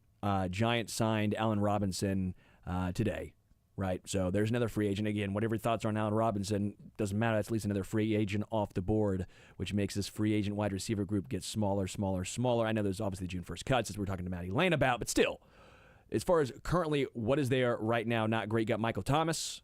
You have MVS, McCole Hardman. You have Russell Gage, Zay Jones, and Hunter Renfrow. Not a lot of guys who've had a lot of production in recent years. Zay Jones, I think, makes some sense. What are your thoughts with Zay? It's worth, I think, a look at least, right? He's going in to visit today. Maybe the Chiefs are much higher on him than the other teams are. Then they won't let him leave the building without a deal. It feels like we've been in that spot the last couple of years, whether it be Melvin Ingram or it be J.K. Dobbins, of we think, just don't let him leave without a deal. Well, we don't know what Zay Jones is thinking. And in all reality, Zay Jones would be coming in to be the, number 3, number 4 guy? Maybe he feels like he can be a number 2 somewhere. I mean, you have Hollywood Brown and Xavier Worthy, likely is the number 1, number 2 at this point. You're looking for the number 3, which could go to Justin Watson, could go to Sky Moore, could go to Kadarius Toney. We don't really know. But Zay Jones may also look at this and say, I get a chance to play with Patrick Mahomes. For a fit standpoint, I think it makes a lot of sense considering who's out there, right? If you look at the names you just listed out over the air, Zay Jones might be the best option of that bunch, and none of these guys are going to be coming off of great seasons, or they wouldn't still be there. And I know we discussed this a little bit yesterday. Brett Veach doesn't have the greatest track record, it feels like, in getting a wide receiver in a bounce-back year, except for Juju, right? Juju was kind of that name of he was hurt, barely. That's what I more so chalk it up to, was he got hurt at the beginning. So Juju really was a bouncing back because of injury-related reasons. It wasn't that he couldn't play anymore. Like, Zay Jones had, I think, 300 yards last year receiving. He had 800-some the year before. Like, to me, that is having to be a production bounce back because you had to play. You did play basically all of last year. Where Juju was, he was still really good. He just got hurt, right? And that's where I think the track record can be a little bit shaky of, Josh Gordon was this bounce-back candidate. It didn't really work out there. Kadarius Toney had the flashes when they brought him in, but then we saw what happened in year 2. So I'm not expecting anybody they bring in to be this, wow, they went from 300 yards to now 700. I mean, MVS is another one. His numbers didn't get better when he got to Kansas City. He still had big-time moments, and maybe that's what you hope with Zay Jones. Until you were to get Rashee Rice back, maybe Zay Jones can just be something. We're 1 or 2 catches a game. I think it's worth a shot here. If you can get him on a 1-year deal, maybe less than, let's say, $7.5, $8.5 million, I think it's absolutely worth considering there. What has me concerned, the Chiefs will bring back an MVS, a McColl, and the reason being is how many new faces are already here, especially with Rashee Rice potentially missing games, right? Yeah, Hollywood Brown's great. New face. Xavier Worthy, first-round pick. New face. Yeah. You got Justin Watson. He's been here. Kadarius Toney and Sky Moore. Not great, huh? So just knowing how knowing how the Chiefs operate, they value the continuity. They value knowing the playbook, the nuances of the playbook. That has me believing I wouldn't be shocked if an MVS or a McCole Hardman reunion happened. Not saying I would like to see that happen. I'm just trying to be realistic here. And maybe we're all overreacting. The Chiefs say, you know what? No, it's fine. Rashee Rice misses fewer games. Maybe we're overreacting and said, hey, look what the Chiefs got by and won a Super Bowl with last year at wide receiver. They can get it done this year with the addition of Hollywood and Xavier. Maybe they'll run a lot of 12 personnel. Maybe they'll run a lot of 13 personnel. They obviously drafted Jared Wiley. Noah Gray's still on the roster. They brought in Irv Smith Jr. as well. Hey, maybe we're overreacting. It's 12 and 13 personnel time. Could be. Just feels like a veteran wide receiver is still in the cards for KC, and I just don't know who out there is moving the needle. Yeah, that's right. Like, I think Zay Jones would make me the most excited about a deal, maybe next to like Hunter Renfrow, because I just fell in love with that season 2 years ago where it's like the perfect slot receiver that, could fill the role. We talked about Rashee Rice, or at least you did, being kind of that slot guy that would really thrive in a spot. I think we also talked about Sky Moore at one point being a decent slot guy, and that didn't really happen. I'm just an idiot. Yeah, that's why. No. I thought Sky could be a good slot receiver, and no, I'm just dumb. Well, maybe it happens this year. But I would say, to your point, the Chiefs are very well known for that. Of instead of bringing in a new face, let's just bring in a guy that knows Patrick Mahomes, gets along with everybody, knows the offense, and that's where I really think it just comes down to what you think your quarterback wants, right? I bet Brett Veach went to Patrick Mahomes and said, all right, we're going to be without Rashee Rice for a little bit. What do you think is the best fit for this offense? Is it bringing back McCole Hardman? Is it bringing back MVS? Or do we need to look externally? And is there somebody that you like and you go, I remember playing against them last year, not defensively, of course, but I remember seeing him play. I remember watching him play. I think he can fit really well in this offense. That's where I think Patrick Mahomes has a lot of power in this organization. We know that. I think that's one of these perfect scenarios of going, what do you think? And he goes, go ahead and go out and get the disgruntled T. Higgins. We'll take a break, come back, more Zone next.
to start on Saturday against the Cubs.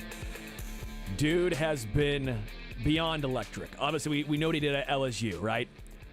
.99 ERA with 45 strikeouts in 27 and a third innings for AAA.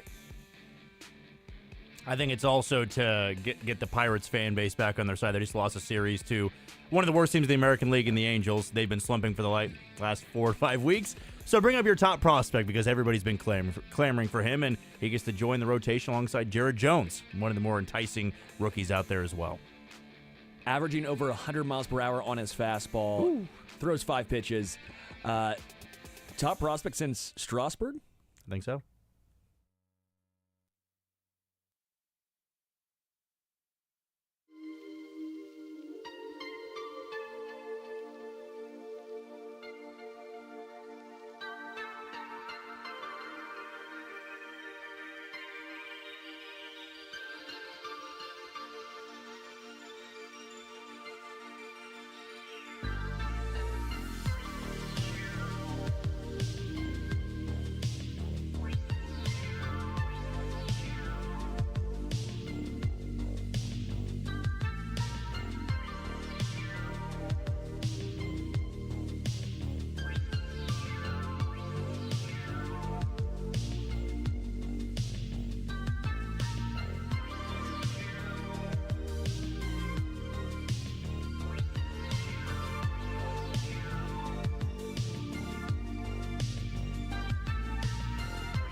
joined now by Max Reaper of Royals Review. Max, how you doing, man?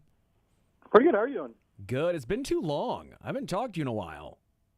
Yeah, it's been a minute. The Royals, I guess I've been in the back burner. I don't know. What you guys talking about Chiefs all the time or what? No, man. I feel like you've been ducking me, Max. I feel like you're ducking me, guy. Well, it's not for on purpose, man. I got a kid in baseball. I got a kid in scouts. I got a lot going on in there. I think anyone that has kids in sports knows this time of year is a little crazy. Yeah, your kid's in baseball. Make sure he watches Bobby Witt, okay? Make sure they're into Bobby Witt Jr. Yeah, just be the fastest kid in baseball and hit 400-foot moonshots and play awesome defense. Why can't you do that, kid? Yeah, why can't you be a MVP front runner? You know, it's just that simple. If Bobby Witt can do it, why can't your kid? Come on now.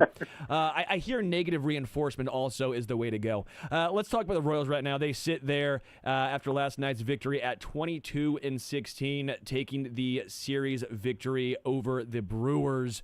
Almost felt like deja vu. They tried to blow it in the ninth, and then all of a sudden they call on MacArthur. He gets it done in those 2/3 of an inning. 3 pitches, all he needed to get out of the jam.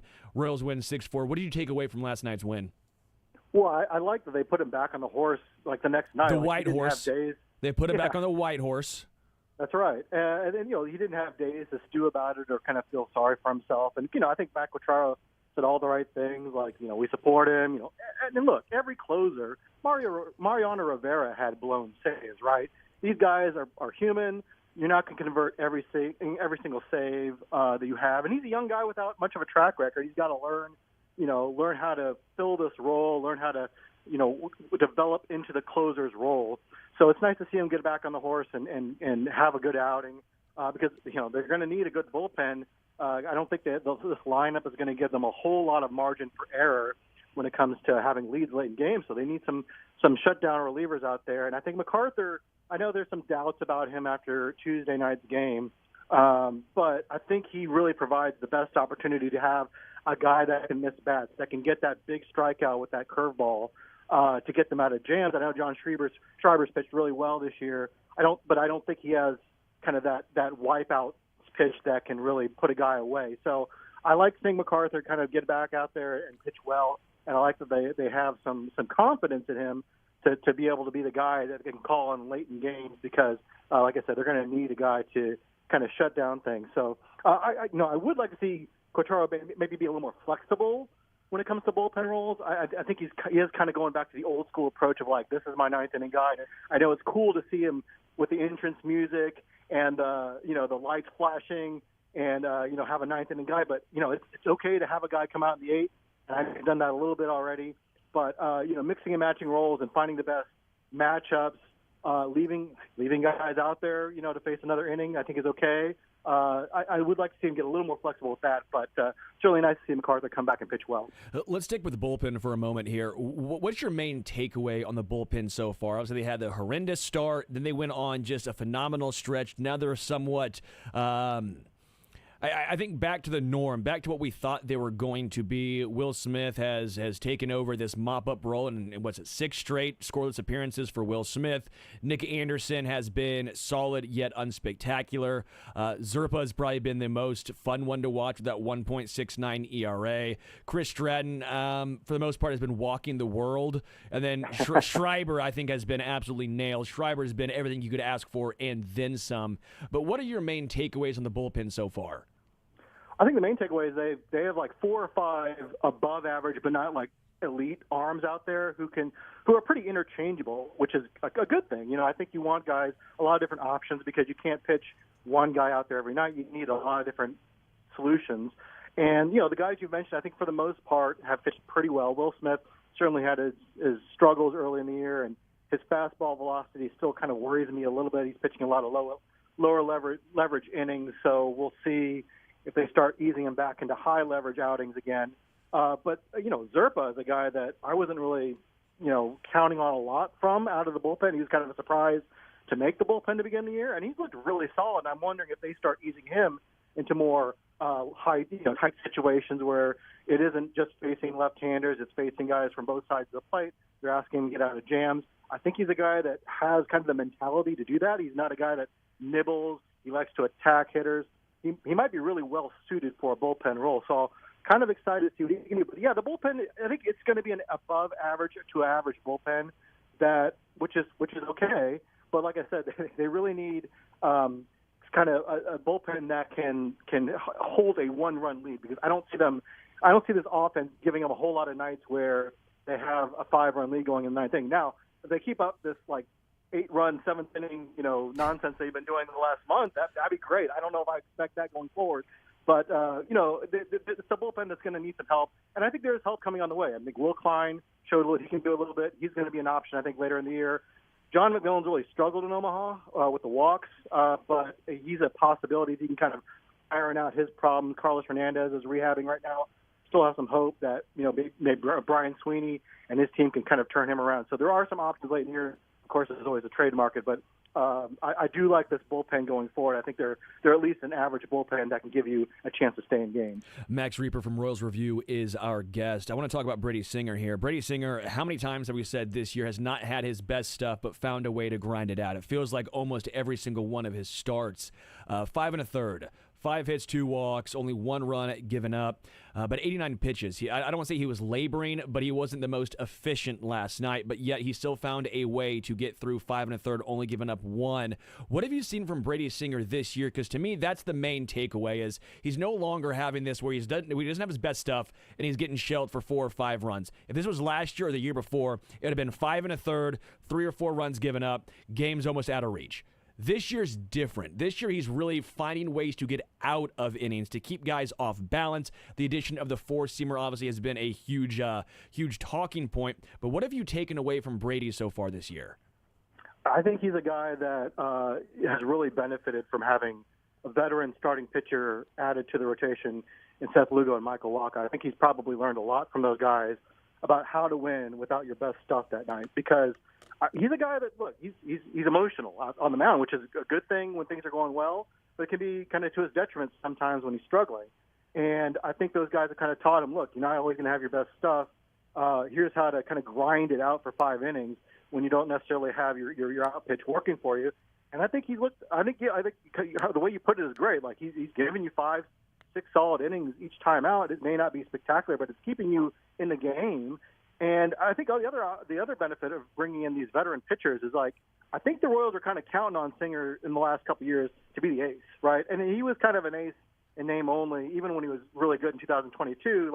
He was really solid, but he's not on the same level as all-star pitchers in the league, which is fine. If he's a number 3 starter, even a number 2 starter, your rotation's in a pretty good spot. And I think in this rotation, he's a number 4 starter, which if he's your number 4, you have good rotation. And the Royals, of course, so far have had one of the best rotations of baseball. So I think he's a guy who's really benefited from bringing in that depth. And I'm sure that was part of the calculation J.J. Picola had when he brought in Lugo and Wacha.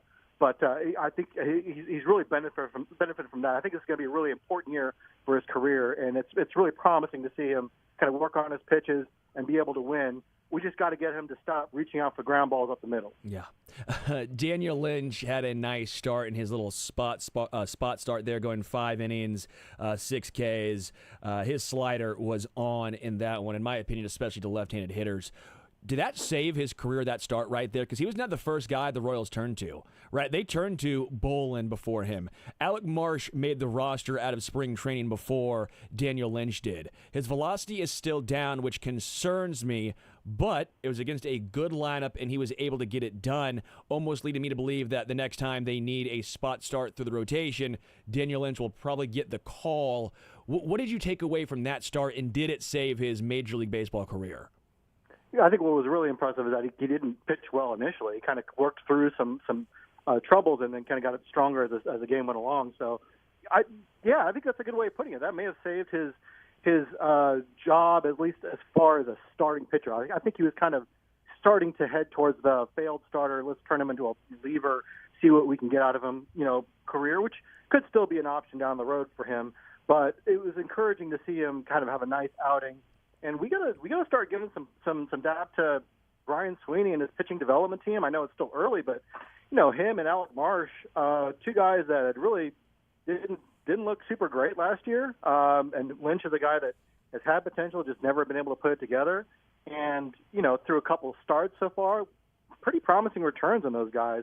So I do like what we're seeing out of Lynch. He's going to have to do it more than once, but it's nice to have that sixth option in the bullpen or in the minors because we've been very lucky with health so far this year.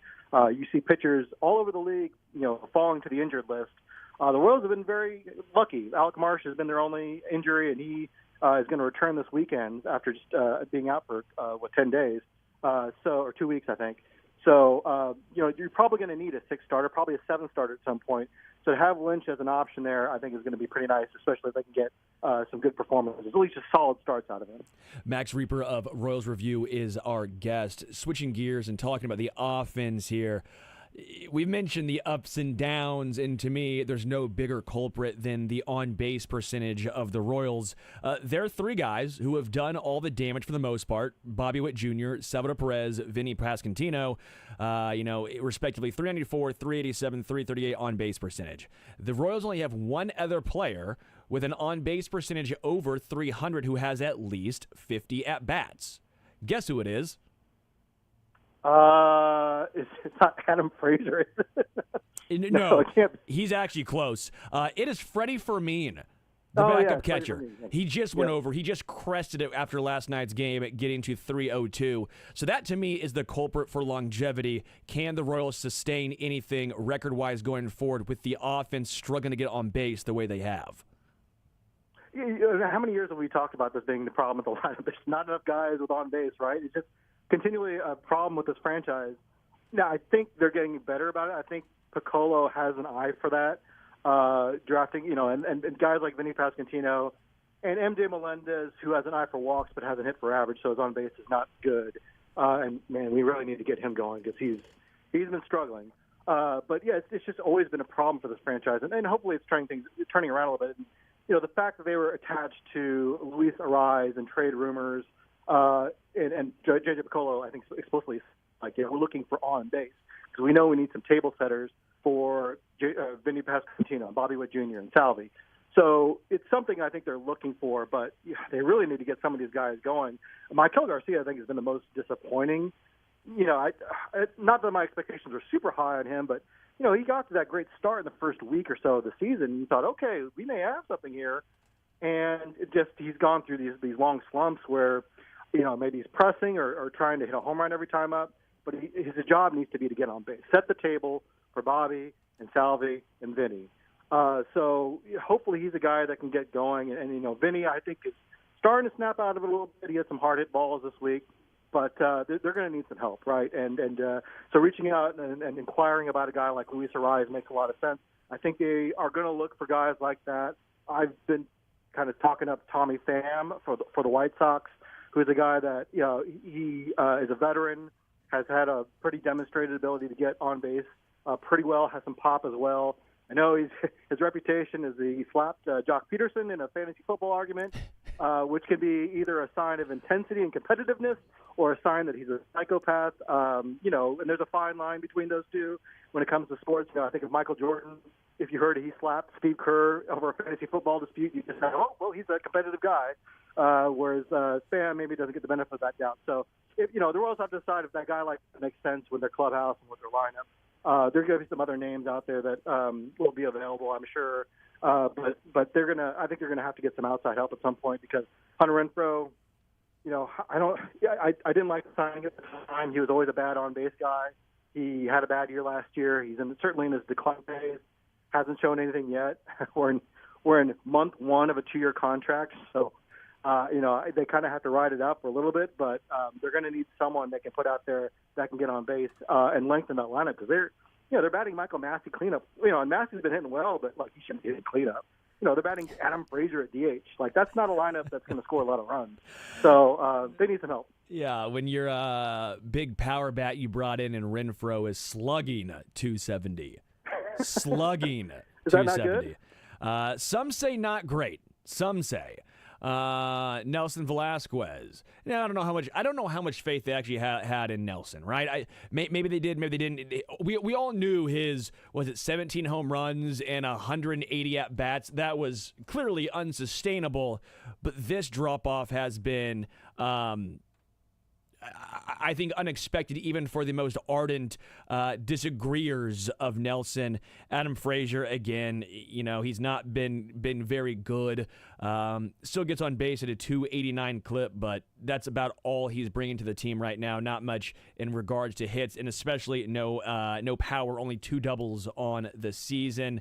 And then obviously Kyle Isbell, phenomenal defensively, but I will say in Kyle Isbell's defense, it does seem like almost any game where he does get a hit, it was an important hit. He never seems to waste them. He's only batting .217 and slugging .349, but it does seem every time Kyle Isbell does something, it's either a table setter or it's driving in a run. And then you mentioned MJ Melendez, just absolutely horrific slide he's been on since the phenomenal start. I don't know where you want to start with the debacle that is pretty much batters 5 through 9, but you can take your pick.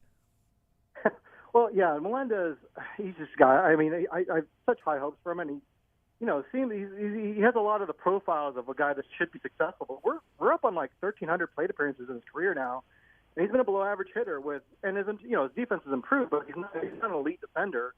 Like, what do how much are you contributing to this team? And I don't know. I feel like this is an important road trip for him and Nelson Velazquez. Like, if they don't get it going here in the next 6 games, like, they're going to probably have to start making some roster moves. They both have options. They can be sent down, and you start looking at, like, Drew Waters, who's hitting well in Omaha, and you start looking at some of the guys down there. It's like, well, let's give them an opportunity, and maybe, a trip to AAA, helps MJ Melendez get his swing back, because his swing looks all over the place. His balance seems off.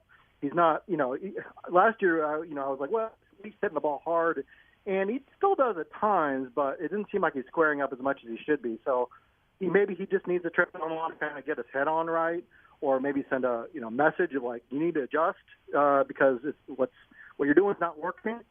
And Velazquez, I think, how many we've seen guys have fluky 2 months before. Ryan O'Hearn, which maybe that's a bad example because it's in Baltimore, but he had a nice start to his career in Kansas City and then just never picked it up again.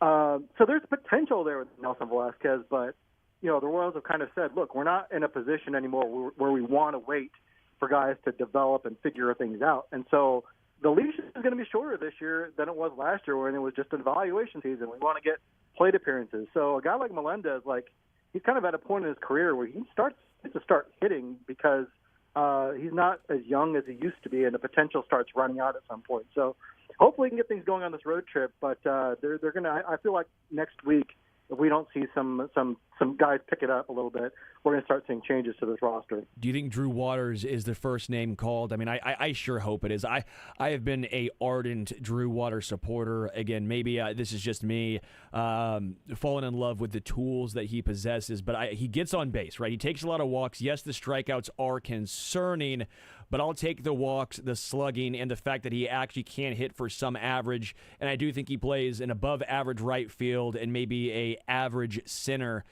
I'm just shocked that we have not seen Drew Waters called up yet. Maybe it's a little too soon, but he's OPSing at 981 in AAA right now.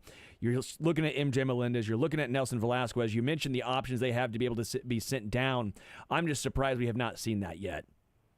Yeah, I mean, and Waters has been on a tear lately, especially. He's a guy that's kind of peaking at the right time.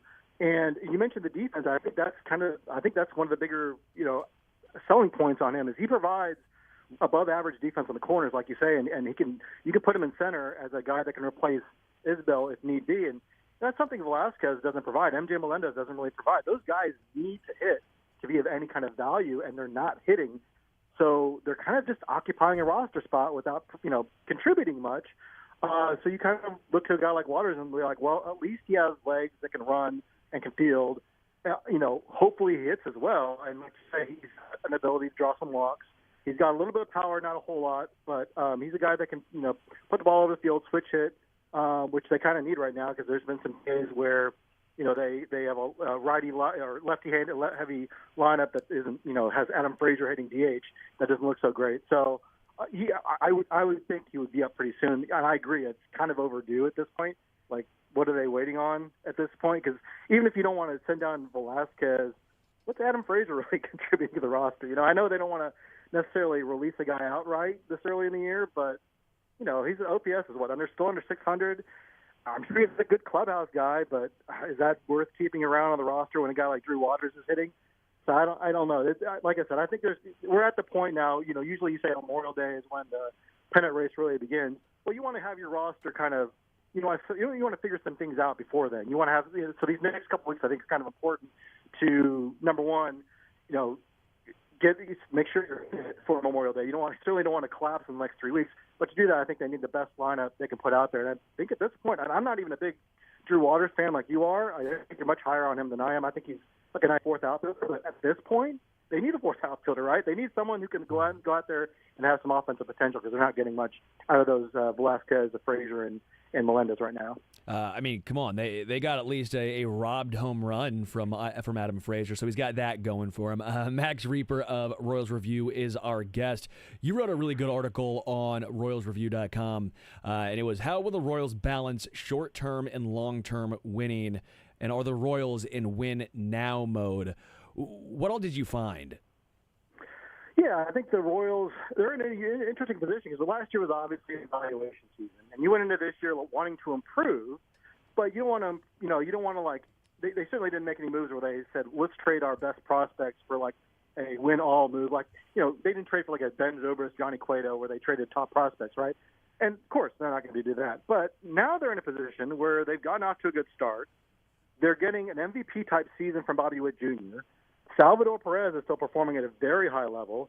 They've gotten great starting pitching. The bullpen's pretty good. They've been pretty healthy, and they're off to a 22-16 start in the division that is actually better than we thought, but still is certainly within. No one's run away with the division. Hey, baby, it's the only division with 4 teams over 500. Okay, yeah, the AL East has 4 teams at 500. Only division with 4 teams over 500. AL Central. Like we all expected, Max, the best in baseball. Thank you, Chicago White Sox, for laying down for all this. But these kind of opportunities don't necessarily come around all that much. I always think back to 2003 when the Royals got off to that amazing start unexpectedly and were in first place for much of the year. And at trade deadline, they're like, well, we don't want to sacrifice the future. We still think we have a competitive team down the road. Made a couple trades at the fringes, Brian Anderson, the starting pitcher, outfielder Rondell White, but they didn't have to give up much to get those guys. And they said, we're still putting ourselves in a good situation for the future. But that future never came, right? They were terrible the next year and they're terrible the next couple years and didn't sniff contention for a decade. So there's kind of an argument that, like, if you have this kind of opportunity, maybe make the most of it. Maybe cash in some of those chips. And I think Nicola said, like, our farm system is kind of there to, contribute players, but also be trade assets in case we need to move them for a piece that can help the big league level. And, certainly the John Schreiber trade was kind of along those lines where they traded away a young pitching prospect, David Sandlin, for a reliever that can help them right now. Now, on the other side, if you miscalculate, a couple years ago they thought they were contenders with Andrew Benintendi and Carlos Santana, and that didn't work out so well. And they kind of missed the opportunity to trade some guys to improve for the future. So you really need to be accurate in your assessment of your own talent. Where are we? Are we serious contenders, or are we just a team that's hanging around, or are we a team that really needs to rebuild? And, this next month I think is going to be really important. I don't think you have to make any big trades in the next month, but you can use that time to kind of assess where you are. Look, our starting pitching is really good, but maybe a month from now we have some injuries. Maybe that hurts our chances of contending. Or maybe some guys step up and we're a lot better than we thought we were. Maybe we actually look like legit contenders now because MJ Melendez has gone on a tear and our offense looks pretty solid now. So it's going to be a really critical month for how they treat this trade deadline. And I think AJ Picolo's in the right mindset. I mean, the comments I've heard him, he's like, we need to be objective about this. We need to really be, accurate in how we put our chances of contending. And, I mean, places like Fangraphs and Baseball Reference have our playoff odds not negligible. I mean, it's a pretty decent chance we make the playoffs and even win a World Series. The Royals will probably have their own internal system of determining that. But, it's really going to be an interesting season to see how much they improve this team and how much of the future they're willing to sacrifice to improve this team to win a title this year. Yeah, the older I've gotten, the more I'm team just try and win now, right? Because I think we're so enamored, most people are, enamored by potential. The second they get called up and you know what they are, it's like, yeah, well, okay, so we know what he is now. It's always about potential. Even the top prospects, some higher prospects, don't turn out to be anything.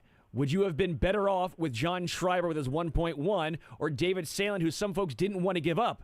No, you're hoping that Sandlin turned into a guy like Schreiber. So go ahead and just get Schreiber, who, again, is maybe the best Royals reliever this season.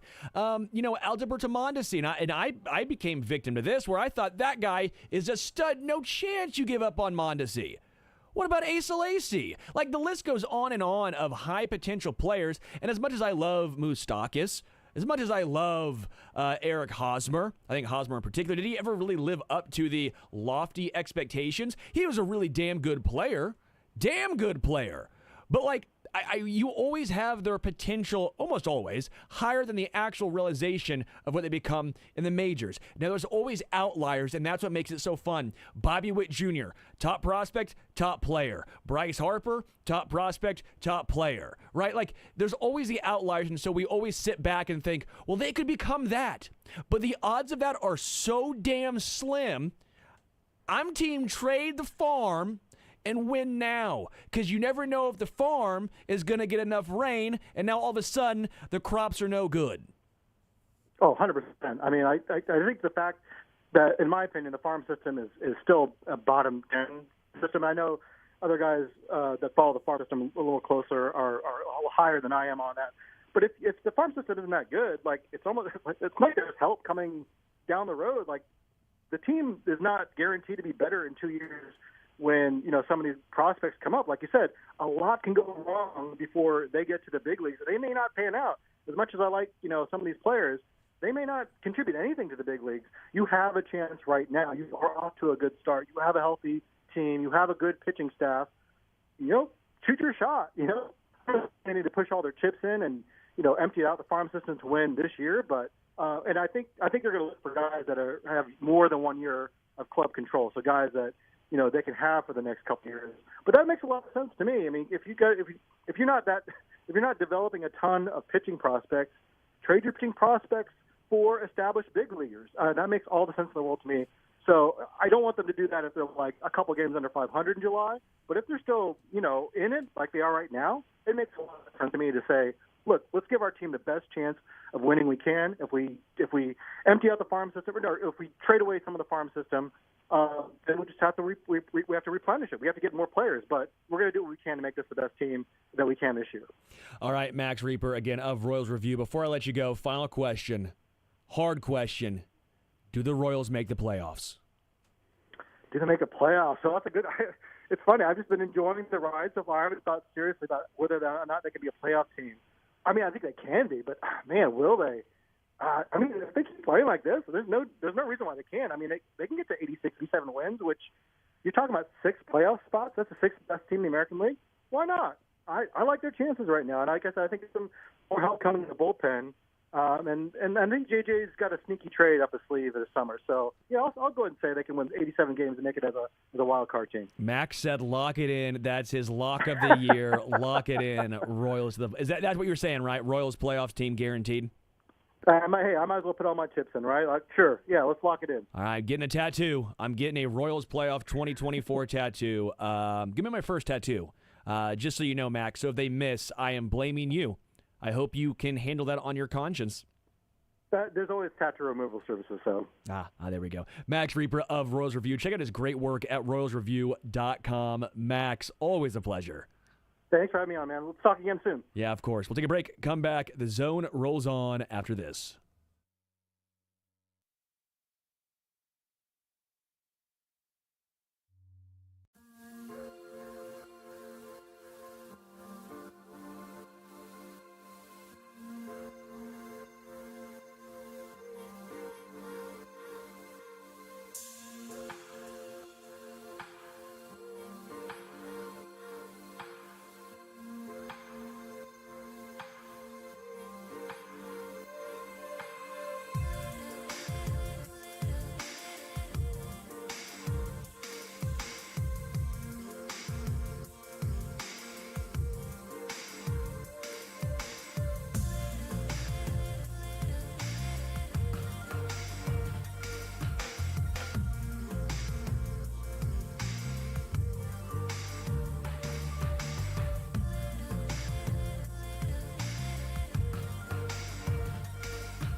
Welcome back to the Zone. Again, no Jason Anderson, just Sterling Holmes and Dylan Michaels. You can follow me on Twitter at HomestretchKC. Appreciate Max Reaper of Royals Review coming on. An interesting conversation right there. Just what do the Royals try and do? How do they value building for the future still and going all in on this year? If you know me, especially in baseball, I say go in. There's no can't miss prospects right now in the Royals farm system that I go, Royals can't live without. How often does a team like the Royals ever have an opportunity to make the playoffs? How often? Dylan, we can count basically on one hand in our lifetime. Yeah. Twice. So go in, baby. 2 times in 30 years. I'm 30. I'm a man. I'm 30. So if let's do a little hypothetical. So if Hosmer and Moose and Kane had a year left on their contract and we were pushing for the playoffs, but somebody wanted Bobby Witt Jr. for... Different. Okay. There's no one in the Royals farm system that is comparable to Bobby Witt. Okay. Because he was clear cut. A lot of people are clear cut. And he has turned out amazing. Sure. I'm just saying, I get what you're saying. Like Hosmer was, Luke Hochshaver to an extent was, but my point was they still weren't even. I still personally don't believe that Hosmer had quite the hype that even Bobby Witt Jr. had. I'm just saying we can't trade anybody, or we should trade everybody, or there's not everybody. There's always nuance. Come on, don't try and pigeonhole me here. There's nuance to everything. My point remains though, in the minor league system, I don't know if there's anyone who's not untouchable currently right now. I'm for competing right now. It goes back to the Sandlin trade for John Schreiber. And people were saying, oh, how could you make that trade? You're hoping Sandlin turns into John Schreiber. It's like the Family Guy thing. Do you want the box or the boat? Well, the boat's a boat. A box could be anything. It could even be a boat. So take the boat. All right. We'll calm down. We've talked a lot of Royals today. I'm happy. That's fun, though. I will say this. I'm thrilled that it is May 9th. Rookie mini-camp in the NFL is going around, and we're still talking Royals baseball. That was not the case last year. I like this. You know what? I love this. Makes me happy. But we'll be joined by Verderam at 1 o'clock talking Chiefs with Verderam. Hopefully no New York Knicks talk. Don't want to hear it from the guy. Don't want to hear it. Slightly want to hear it. Do want to talk some NFL with you, some Chiefs with you, Dylan. Get your thoughts. Because you're more than just a man who pushes buttons back there. That's debatable. You're a man who pushes buttons and has thoughts. I think that your tackle thoughts I agree with. I think that if Donovan Smith is signed, then that is a massive, massive problem.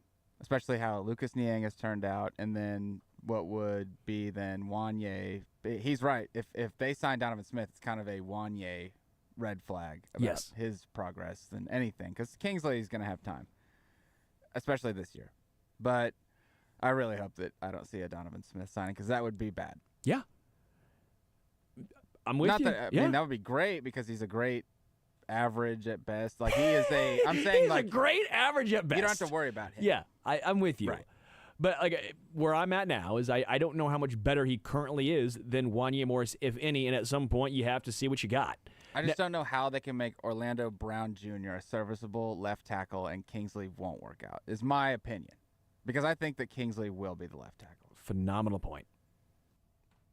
By the way, just off topic, we've been on topic a lot today. We've really not derailed the conversation at all. How many nonsense talkings have we had? Not many. Not many. Look at us go, man. I'm proud of us. Put a 1 up on the board here for days. Here. No nonsense. Yeah. I think it's because you and I have had a combined 9 cups of coffee, and so we're just riding on bean juice right now. 2 great guests. 2 great guests. Matt, Max. And we're going to have a third one with Verderam. Yeah, a big M today. 3 M's. But I was going to say, slightly off topic, but I was proud of myself. I got a new weed eater. My fiance's parents bought me a weed eater for my birthday, which again shows gas or electric. Electric. Nice. Yeah, it's great because then you don't have to carry. Ryobi or no, it was. Oh, I've heard the name. It's awesome. Used it for the first time yesterday. Felt like a badass. Also learned a valuable lesson. Wear long sleeves. Learned a valuable lesson. I took a piece of either river rock or part of a tree. I think it was river rock to my left bicep. There's a little gash on it. Little indentation. I'm not going to lie to you. My left arm is still sore.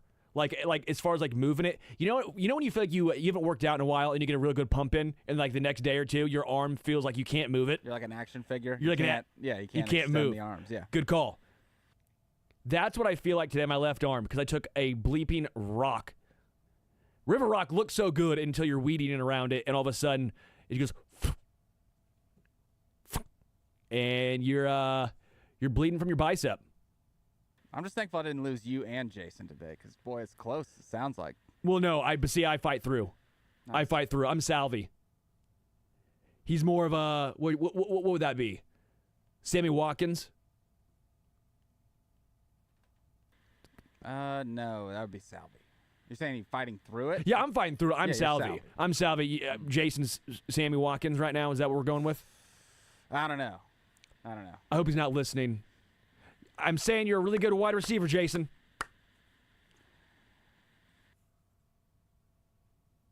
Are you thinking? I just don't know how to respond. Okay, good. I heard your mic go off. Yeah, I thought you, but you were in something of like inside voices. Maybe we don't admit that like a rock clipped my arm and I was almost. I just couldn't. I never said I was going to miss today. That was your words, not mine. I couldn't extend my arm. I was never okay. Was it a boulder? It was a river rock. You know how fast those weed eater ropes string is rolling right there? It's faster than Xavier Worthy's 40 time, guy. Okay? And that river rock, when it flings, it hurts. You take rock off the bicep. Good luck pushing buttons back there. You'll be all right-handed. So you got to do it without like pants either, so the rocks like hit you right in the shin. It builds up callus. Without pants? It builds Dog, up I'm not trying to catch a charge. Shorts. Okay.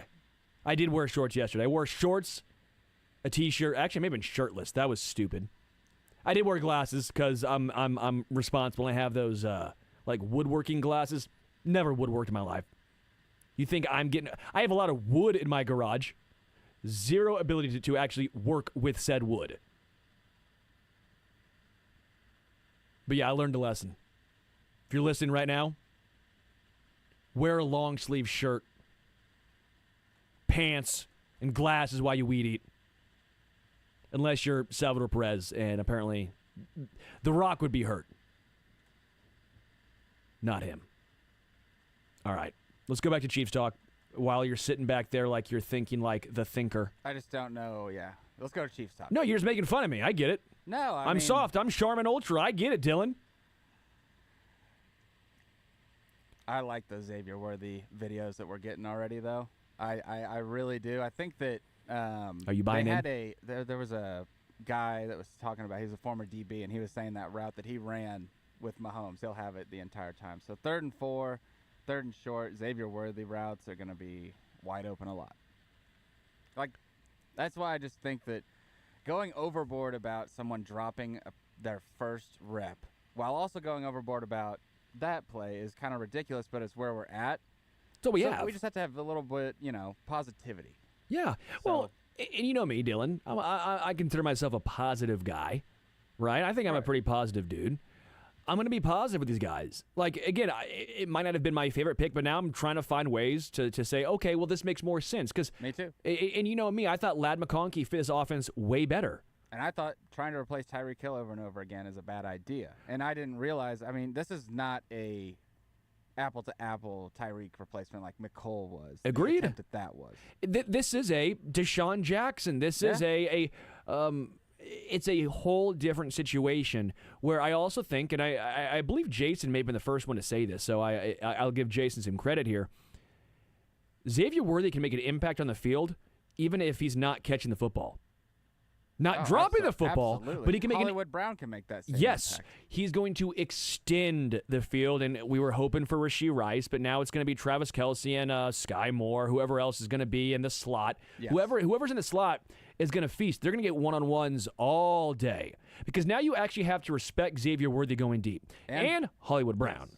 But Xavier Worthy in particular, because I guess both in particular, as solid, actually, as I will say, Justin Watson was last year. I'm not trying to take a shot on Justin Watson because I think Justin Watson was everything we expected him to be. Wide receiver 4, right? He was fine last year.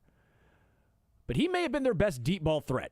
Justin Watson is not necessarily striking fear in opposing defenses. MVS wasn't striking fear in anyone outside the playoffs, outside of Chiefs fans. Kadarius Toney couldn't get on the field, and when he was dropping everything. McCole Hardman came back and was perpetually doing the wrong thing. Sure felt like it, at least. And maybe it's because I'm sitting here going, well, those 4 guys couldn't do it, so at least Xavier Worthy can't be that bad. Now I guess I'm sitting here going, I don't think we thought all 4 of those guys couldn't run a deep route. But I'm hoping, assuming Xavier Worthy will be a better deep route runner, better with his hands, Hollywood Brown too, than those 4 dudes. Oh, absolutely. So that by itself should open up a lot underneath, because we talked about how much Travis Kelce was getting beat up game after game, how much of a focal point was on Travis Kelce, how he was struggling at times. He should have a much easier season this year. Also, the injuries that he had, just the minor injuries, it felt like, starting in training camp throughout the season. Healthier, but also more room to work. Also has another tight end that is going to, hopefully help him as far as getting him a little more breathers as well at the older age. And we will see so how not much. Having Travis Kelce basically play all the snaps every single year. Noah Gray did have a lot of impact last year, and I get what you're saying. No Blake Bell, where Blake Bell was only coming in to block, or Fortson, and Fortson couldn't stay healthy. They brought in Irv Smith, which we'll see. Again, we'll see. And then Jared Wiley, which again we'll see. I've said it multiple times, and I know this is kind of a soft take, if you will. Again, going back to Dylan calling me soft, I'll call myself Charmin here. I have no idea how to evaluate tight ends coming out of college. Zero idea. And if you think you know how, just don't take him in the first round. I think you're a liar. Yes, exactly. And that's kind of my point is Jared Wiley in the 4th, fine. But I'm not going to sit here and say that I think he's going to be a stud. Right. Yeah, I see the 8 touchdowns. I see all that. But he did it kind of like Xavier Legette. Different, but his best year was his 5th year in college, right? Mm-hmm. Xavier Legette, kind of the same thing. Best year, 5th year by far. Jared Wiley, same thing. He didn't have an opportunity at Texas. He got an opportunity at TCU. His senior year, not super senior, his 5th year, his 4th year in college, started to break out a little bit. Got opportunity. But it wasn't until his last year where he really had an impact. And part of me wonders, is that because he has played 5 years and now he's going up against freshmen and sophomores? Or did he actually figure something out and something clicked? We'll see. But again, I'm admitting this right now. I have no idea how to judge a Jared Wiley. Right. So I am not going to sit here and tell you he's taken a massive amount of snaps away from Kelce, because then I would be a liar. And back to the point of seeing Xavier Worthy and all these reps and all these OTA and rookie mini camps is you don't have to be desperate to go out and sign a receiver today. Now, obviously, it's going to get thinner, and you're going to have less to choose from, but also you drafted 2 pass catchers. You won the Super Bowl last year without anybody besides Travis Kelce. And, again... Well, Rashee Rice. Well, yes. Later in the year. Yeah. But he was a rookie. You have another rookie, and you have a proven guy in Hollywood Brown now. So I don't think you really have to be that desperate to pay a guy like Zay Jones who, nobody's really desperate to sign, it seems. He went and left a building. That's always something. It's not nothing. Sure. So. Sure. And I believe that one of the teams he visited with, was it the Titans? They brought in Tyler Boyd, right? Right. So. I think you missed out on the people you kind of wanted because Agreed. of Rashee Rice. So don't be Agreed. desperate and make a bad decision like you did with McCall Hardman. Yeah. We'll take a break, come back, more Chiefs talk. Matt Verderam joins at 1. The Zone rolls on.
Sports Illustrated and the Matt Verderam Show joins us after this upcoming break. I'm excited to talk with Verderam, man.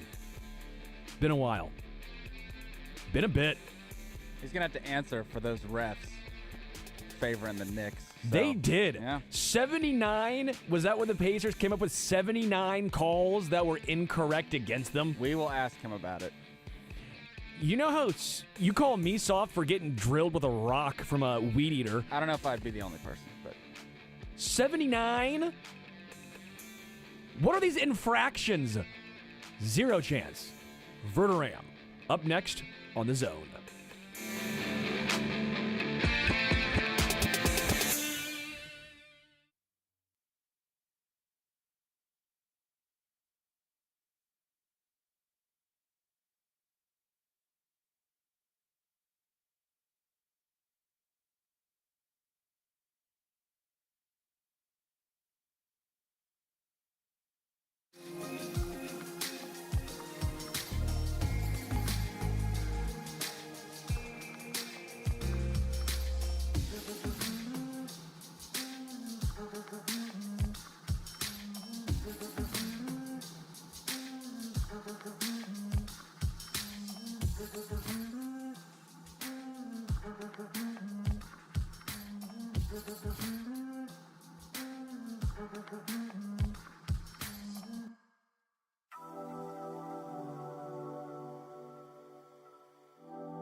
joined now by Matt Verderam of SI and the Matt Verderam Show.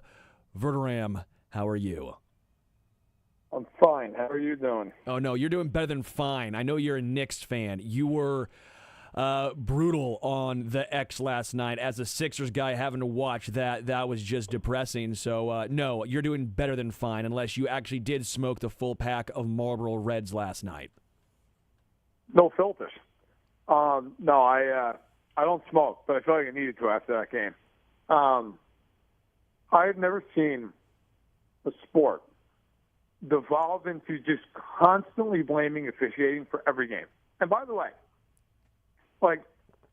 that's also true of Game 5 against Philly, where the Sixers had their miracle comeback, and they absolutely deserved to win the game. And Knicks fans, because the 2-minute report came out, and they're like, well, Maxey traveled. I don't care that he traveled. You fouled the guy, turned into a 4-point play, completely fell apart mentally down the stretch. Indiana last night, Rick Carlisle's blaming the officiating for that game. Bro, Brunson played half the game. Anunoby hurts his hamstring. They don't have Randall. They don't have Robinson. They don't have Bogdanovich. And you gave up 130 points. It's enough out of you. How about playing an ounce of defense to win a basketball game? Every game in the NBA in the playoffs, and this has been like this for 30 years. It's not anything new. But it's just coaches going to the podium and just complaining about the officiating if they lose the game. It's ridiculous.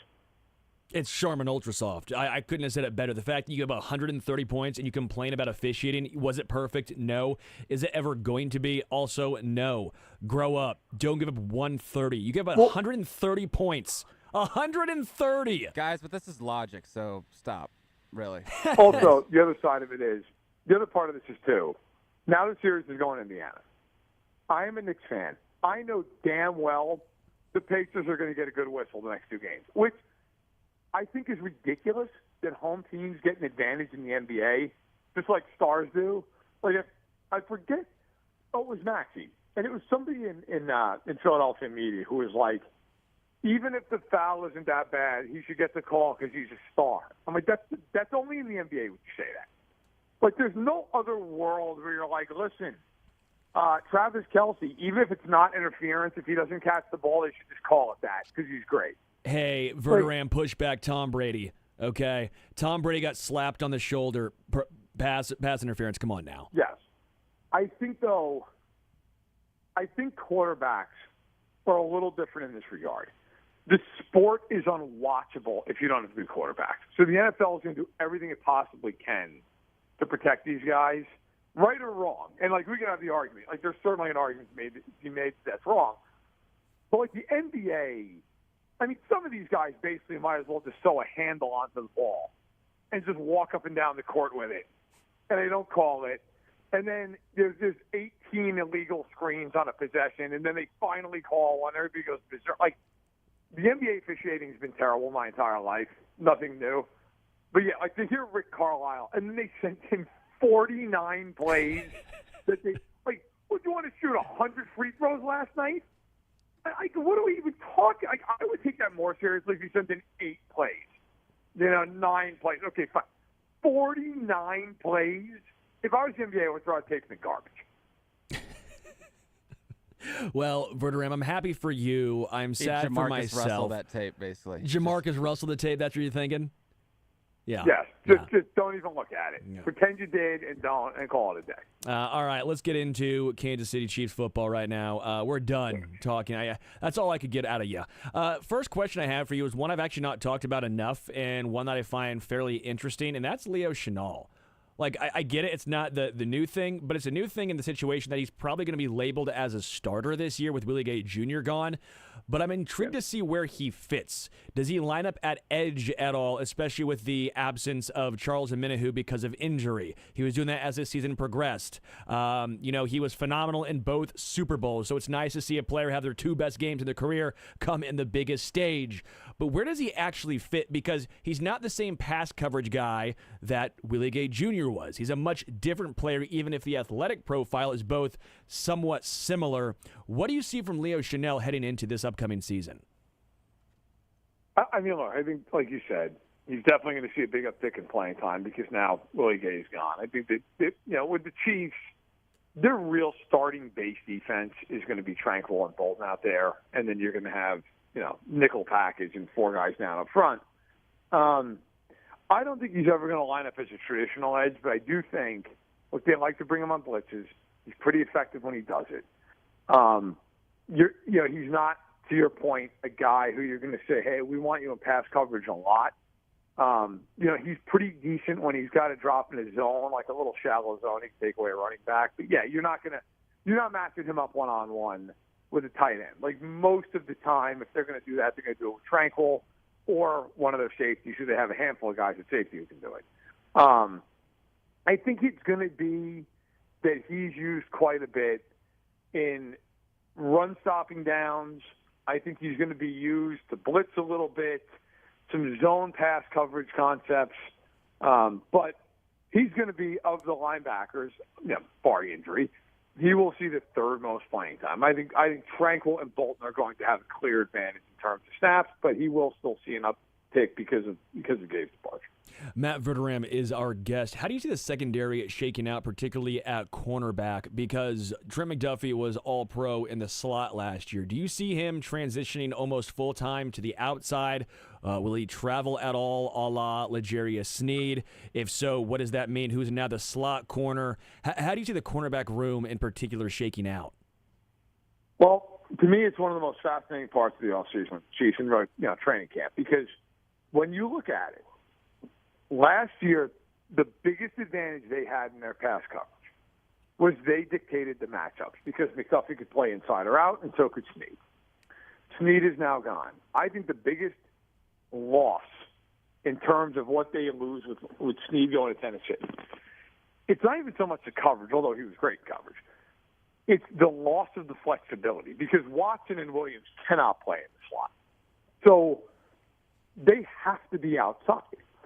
And if you're playing 3-corner personnel out there, if you're in a nickel defense, McDuffie's almost forced to play inside. Like, they can't really move him outside. They move him outside who's playing in the slot. Now, this is where the interesting part of this comes in.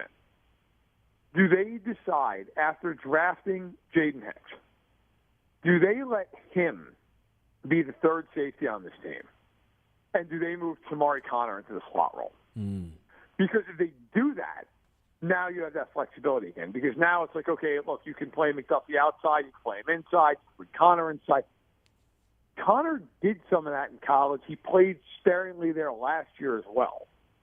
He was also very good as a safety when they needed him to be a safety last season.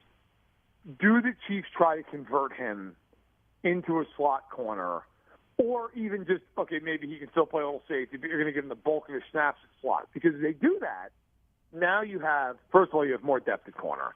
And second of all, you have much more flexibility and versatility with the way you can deploy these guys. So I'm very, very interested to see if that's something that they try to work in the fold here in OTAs, minicamp, and certainly in training camp. Yeah, because this has been a transition, I think, ever since Spagnuolo really got to Kansas City. It's never going to be like the NBA with the quote-unquote positionless basketball, but you're getting almost into positionless football where you just have, okay, these guys are secondary members, whether they're playing the slot, safety, corner, they're there.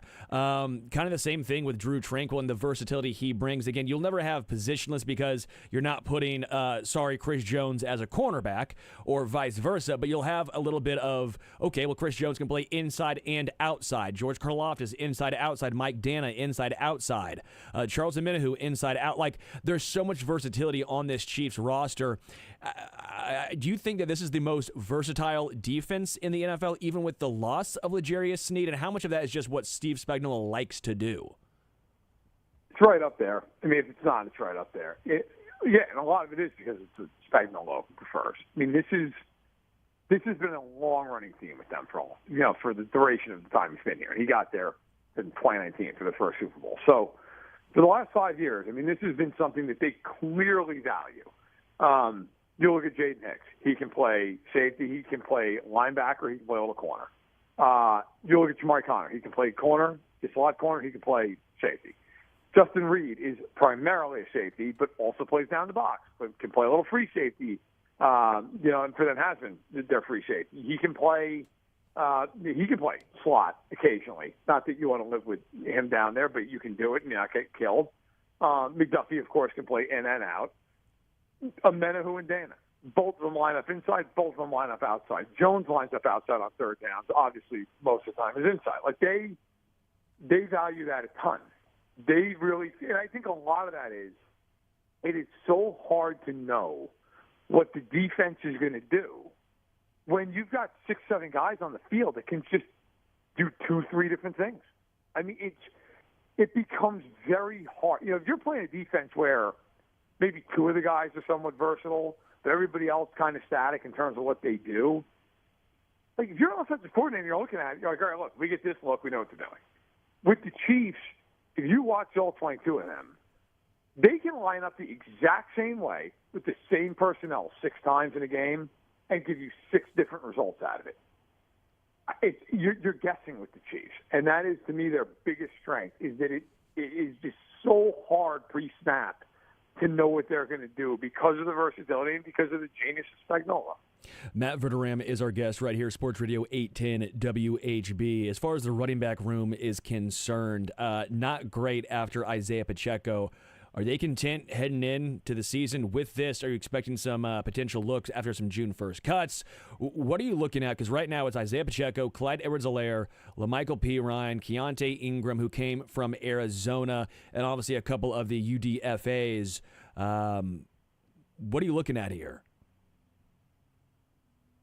I think that they will monitor the situation. I don't think it's dire. I don't think it's something where they're like, oh, my goodness, we've got to figure this out. Like last year, I felt differently about that because McKinnon didn't sign till June. And I remember saying multiple times and writing a few times, that guy is a huge, huge piece for them because as a rookie, Pacheco really struggled to block. He was trying, he was willing, but his technique wasn't there. So my whole feeling was you need McKinnon to block on third down. If nothing else, you need that guy out there on third down to pick up blitzes, stuff like that. And then, to Isaiah Pacheco's credit, he became a much better blocker last year. Because of that, I don't think it's as big of a deal. Now, the flip side of that is, look, if Isaiah Pacheco, who runs like his family's on the other side of a wall that he has to get to every down, like if he gets hurt, then you got a problem because you don't have anybody else who can block. The Clyde Edwards-Helaire, he can't block. It is just not who he is. He didn't do it in college. He doesn't do it at the pro level. Like, he can't block. So I'm less concerned about who the guy is going to be at the third back in terms of his athleticism and his yardage. Like, the guy's not going to play a ton anyway in terms of a bunch of yardage. But you need somebody who can stick his nose in there. Back when they had Anthony Sherman, it mattered less because you had a fullback. It matters. It really matters that you have another guy in there who can at least do a passable job. And so I think that's, if I'm the Chiefs, and I'm sure they do feel this way, that's what I care about. Like, who's the guy who can stand in there on 3rd and 8 and block if Isaiah Pacheco's not in there? I can't wait for OTAs and training camp, and that's all they have the running backs doing. Just, all right, take on some blockers. Take them on, baby. That's going to be a miserable day in St. Joe for those guys. St. Joe is not for the faint of heart. I covered 8 camps last year, so on 9 teams. St. Joe was the only one, if I recall correctly, that practice started at 8 o'clock in the morning or 8:15, and it was easily the hottest practice I was at throughout the course of the summer. Like, it was uncomfortably hot by like 8:45. So, yeah, when you pick up your 20th blitz pickup and it's 95% humidity, yeah, you're going to earn that spot if you're going to make sense. Matt Verderame is our guest. With the tight ends and the addition of Jared Wiley in the 4th round, they obviously brought in Irv Smith Jr. as well. Again, not a massive contract, only $384,000 guaranteed for Irv Smith. But obviously Noah Gray still here. Travis Kelce coming off his first non-1,000-yard season in a long time, but Travis Kelce now should be healthy. How much of an addition will Jared Wiley, how much of an impact will Jared Wiley make this upcoming year?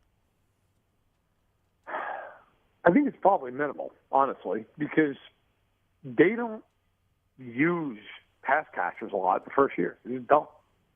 I think, look, my hottest take about the Chiefs, I think the first half of the year, the offense, people are going to be ripping their hair out of their head, screaming about it. I still think they'll be like 6-2 or 7-1, but I think the offense last year, everybody, including myself, were like, why is Rashee Rice not playing more? And I remember talking to people in the building. It was like, look, he's terrific, but we're not going to overload this kid. We're just not going to do it.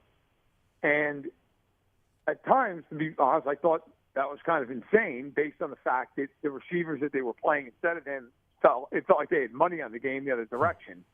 But it worked out, and they were right. I mean, Rice ended up almost with 1,000 yards or anything else. This year, we have no idea what's going to happen with Rashee Rice in terms of whether he's suspended or not. I would imagine at some point he's suspended, whether it's this upcoming season or the legal process takes a while to play out. It's 2025. Like, if he's suspended to start the year, if that ends up being the case, you have Hollywood Brown and you've got Xavier Worthy and you've got a ton of question marks behind those guys at receiver, and then obviously you have Kelce. Like, they're better positioned to deal with the situation this year because they do have an established star receiver and they've got Worthy. They're not going to force feed Xavier Worthy. They're just not going to do that. Like, you're going to see a ton of Justin Watson the first 2 months of the year. Yeah. I guarantee you that's going to happen. And with Wiley, they're not going to play him over Gray. They're certainly not going to play him over Kelce. Like, you're probably going to see him in very little. I would be willing to bet the first half of the season he maybe breaks 10 offensive snaps like once or twice. They just don't do it. So maybe there's a red zone package for him. Maybe there's a specific, hey, we're going to play 13 personnel and we like to get him in this matchup here. I will be shocked if they are playing him a ton early in the year. Matt Verderam is our guest. How concerned are you in regards to Rashee Rice, and not just with the speeding and now with the alleged photographer incident, but also just with the Chiefs and how much they trust him? Where do you land on Rashee Rice? Can the Chiefs trust him? Do you trust him to be able to keep his head out of trouble? I mean, again, it's all alleged, but the fact that you're even at a nightclub at 2:30 a.m. with everything looming just seems like a poor decision. Again, not saying I've never been at a nightclub at 2:30 a.m., but I've never also had felony charges levied against me and still be out at a nightclub at 2:30 a.m. Don't know. And I guess it was a kitchen, Verderam. It was the lit kitchen and lounge, so maybe he was just lounging and trying to get some food. Seems unlikely. But where do you land with Rashee Rice in this entire situation? Well, with the latest allegation, I don't know what to make of it because there's just not a whole lot of information. It's not great. If I were the Chiefs, I wouldn't be very pleased about it. I'd certainly be doing everything I could to find out what's going on. With his earlier incident involving driving almost 120 miles per hour through a very busy stretch of highway in Dallas on a Saturday evening, my biggest problem with that, I mean, there's a million problems with it. Obviously, one of the big issues is the fact we're doing it in the first place. You then were a principal creator of this multi-car train wreck, and you just left. You didn't know if somebody needed their lives saved. You didn't know if a kid was named in one of those cars, and apparently you didn't care. It just didn't matter to you. To me, that is, like, I don't care. I've seen a lot of Chiefs fans go both ways on this, where it's like, he's a kid. First of all, he's not a kid. He's not a kid. He's a man. He's a young man, but he's a man. Second of all, to me, that's about as big of a character red flag as I could ever remember, barring something where you intentionally went out and harmed another individual.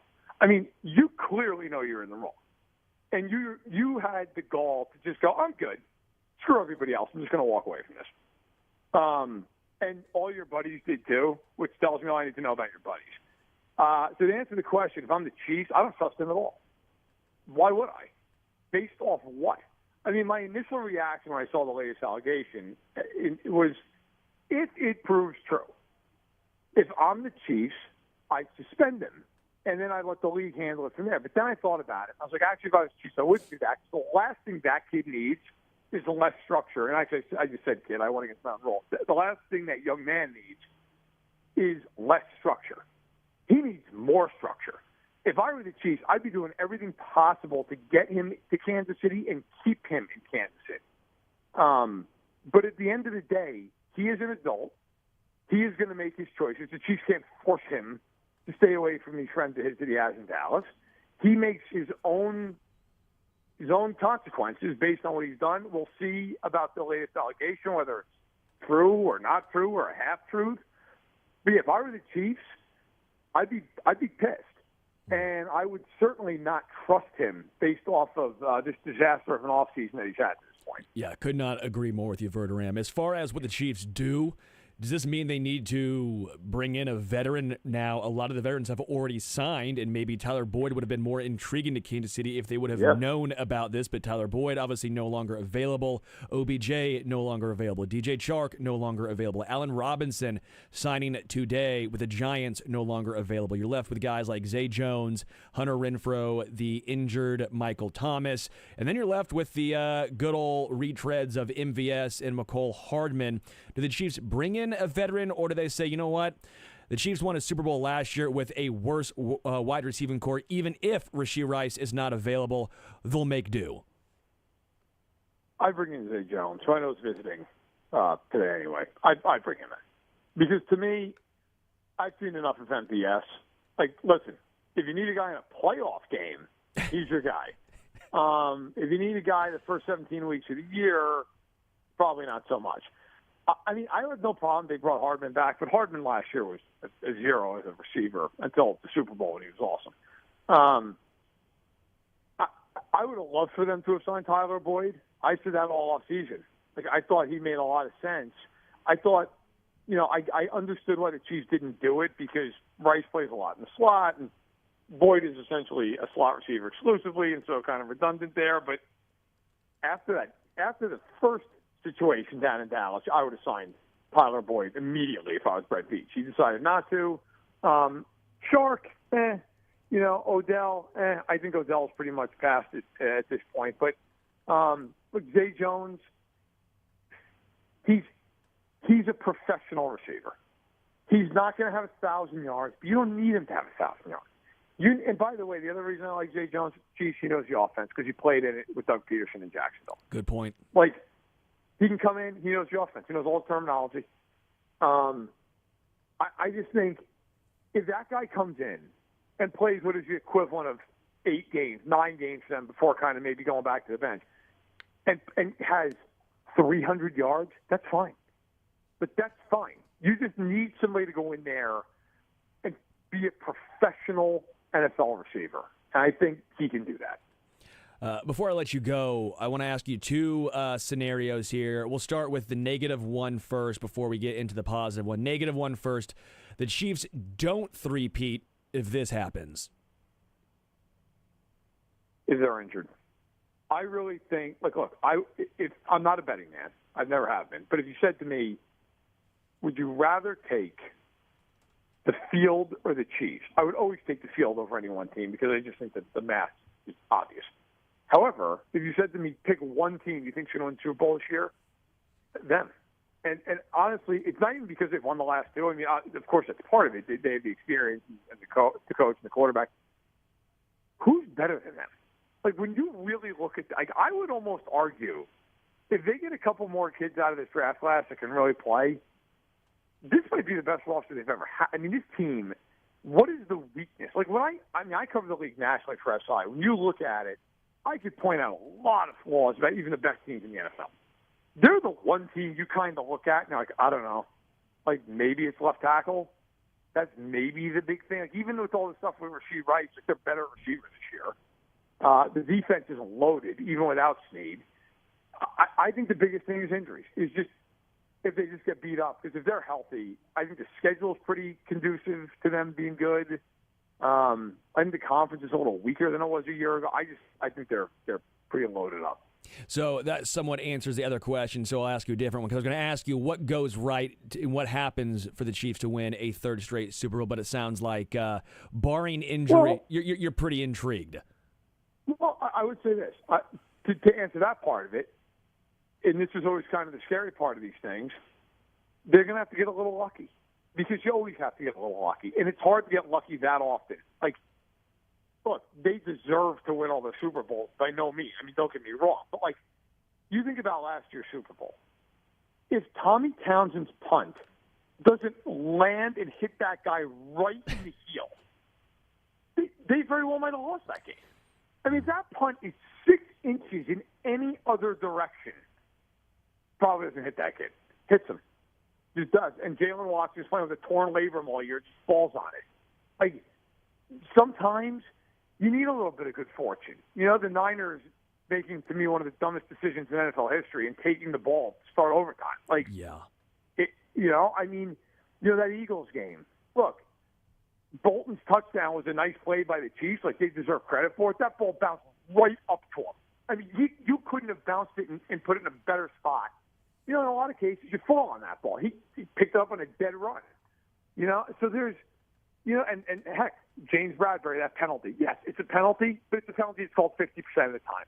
They got lucky. He called it. You know, it is what it is. Like, I think that's part of this, because I do look at them and I really, like, I mean, you know this, we're friends. I love the history of the game. The history of the game, there's a reason no team's ever done it. It's extraordinarily difficult. But if there's any team that's had a shot to do it, they're it. They're loaded. They've got the quarterback, the coach, and their schedule's pretty conducive. Yeah. I guess my thought here is people always say, well, there's never been a 3-in-a-row Super Bowl champion. I go, does that mean that the NFL's due for one? You know, as a betting man, Verderam, that means the NFL's due for one, baby. That's true. Matt Verderam, check out all of his great work at SI.com. Make sure you follow him on the X at Matt Verderam. Check out the Matt Verderam Show. Who you have up next on that bad boy? I know I was just on it with you. Had a lot of fun talking with you on Monday, I think it was. Yeah, I'm recording it in an hour with Briscoe. Oh, hell yeah. You're just going to zone co-host, huh? Corey Anderson might get the call next. Don't know if you even know who Corey is. He may be been before your time, but I'll make sure to let him know that you'll be on the lookout for him. Sounds good, man. Take it easy, man. We'll take a break. Come back. The Zone rolls on. Sports Radio 810 WHB.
Welcome back to the Zone. Sports Radio 810 WHB.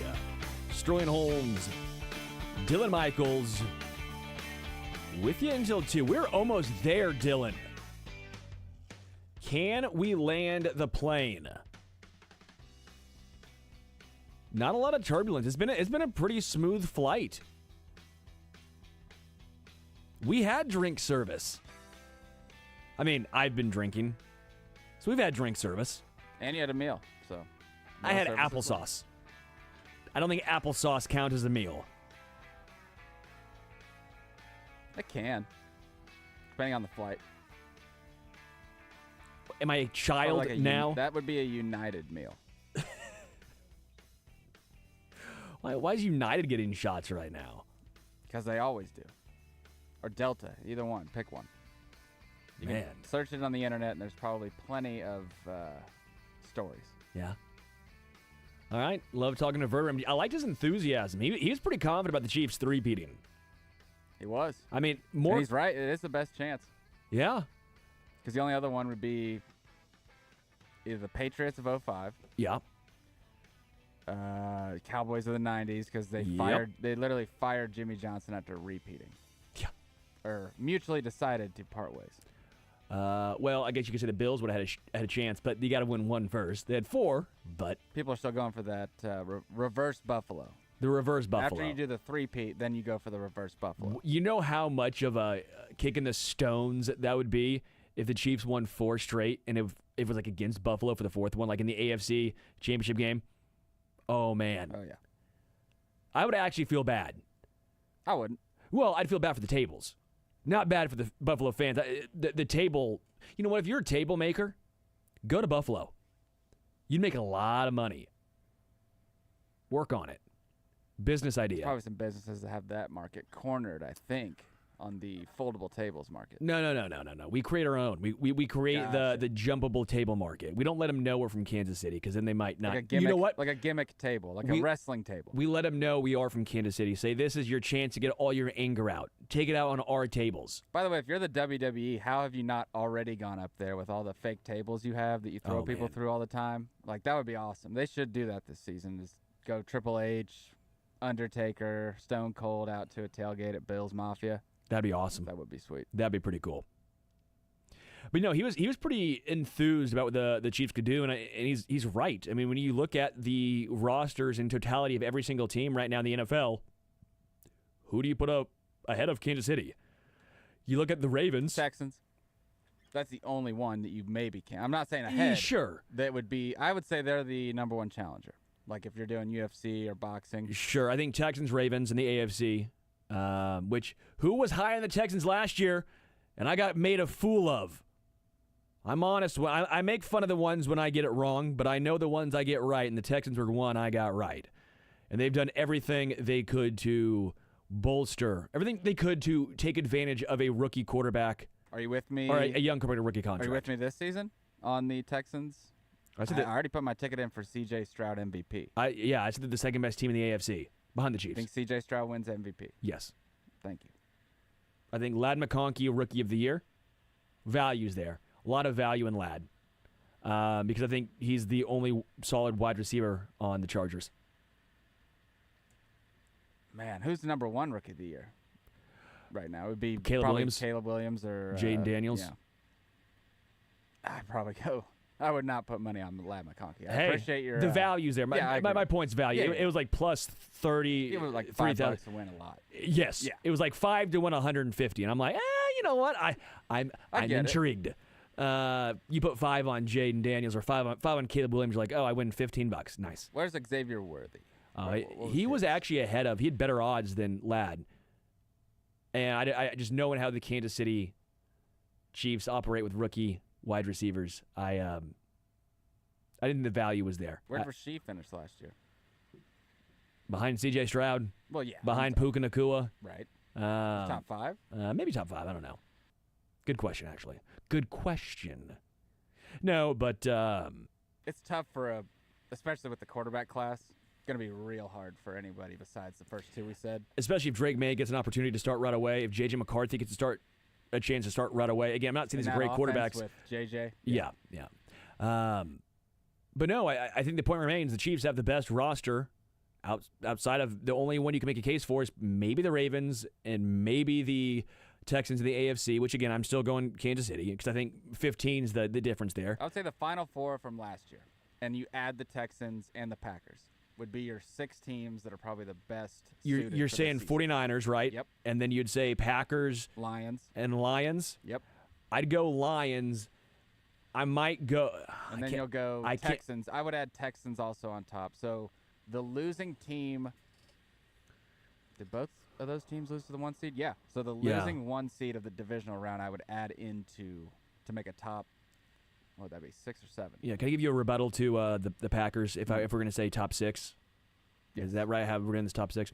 The one rebuttal I'll give you is instead of the Packers, I can't let them doing this. I think I'm going to Eagles, talent-wise. I'll allow that. Because their I weakness. thought you were going to say Cowboys for a second. Hell no. I think. Do you think I'm? Do Do you see me wearing jorts, sir? No. Do you see me rocking an Ezekiel Elliott jersey with jorts and Jordans? Fashion always comes around. So, Huh? Ezekiel point, Elliott yeah. jersey came back. Came back. Yeah, I think the Eagles is a good honorable mention. Because the weakness they had was the secondary, and they I got trust Cooper Jordan DeJean. Love this year more than Jalen Hurts. Oh, Jalen Hurts I is agree. going in he has to Wrong direction. You're right. I don't disagree with you at all there. I think Jordan Love's a better quarterback, but I think the Eagles have the better team. And again, I'm falling into the Howie Roseman hype. Hey, but at least I admit that. Again, I can only judge what's on paper. And on paper, I think the Eagles are a top 3 team in the NFC. And they play in a terrible division. Yeah. So, Cowboys are decent. but that's it. Washington, And they always not. choke. Giants are Yeah. brutal. Matt makes great points. It's just there's always something, like he said, throughout history that throws it off. The other one that I was going to say, but everyone would guess that I would say 49ers. 49ers, yeah. But the 80s, they had the 88 when Bill Walsh retired, but he Yep. retired. So then you had Seifert for the last 2, and he lost in the championship to the Giants because Roger Craig fumbled the football. That's the only reason. They were running the clock out, fumbled the football, and then they go down and score and win. Well, that's what he was mentioning. You have to have some luck. Yeah. Like in the NFL, especially in the Super Bowl, you might be the better team, but you have to have some luck. The punt, obviously, the pass interference, it has to go your way. If that's not called, it's There's so many. I mean, if so many. Chris Jones gets blocked Yeah. on that play at the goal line in overtime. Yeah. So, But that's why we love the game, because it comes down to one play. And the plays have been going the Chiefs' way, which makes it that much more enjoyable. It's not the same thing when Eric Fisher gets a holding call against the Steelers when he's not involved in the play. Like the forward progress, the catching the ball to yourself, the Andrew Luck. Like there's so many demons that the Chiefs have faced, but now it's nice when the luck has gone all in one direction. The pendulum has now swung the other way. You have to have that because the Chiefs, the back-to-back Super Bowls they've won, you can make the case they weren't their Super Bowls to win. Like, were they the best team in the AFC all season long the past 2 seasons? I don't think so. Were they the best team in the NFL the past 2 seasons? I don't think so.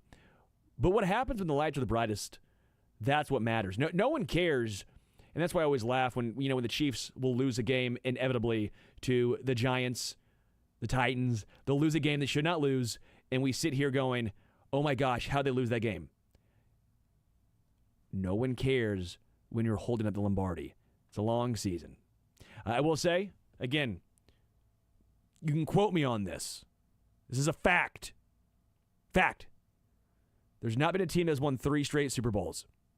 that is a fact. I was going to throw in that there is a team, and I apologize to all my AFL purists Yeah, out I know, there. I know. There was a team, the Green Bay Packers, that is considered one of the greatest teams of all time that did win 3 championships in a row, just not 3 Super Bowls. Do you hear the caveat? Super Bowls. Yes.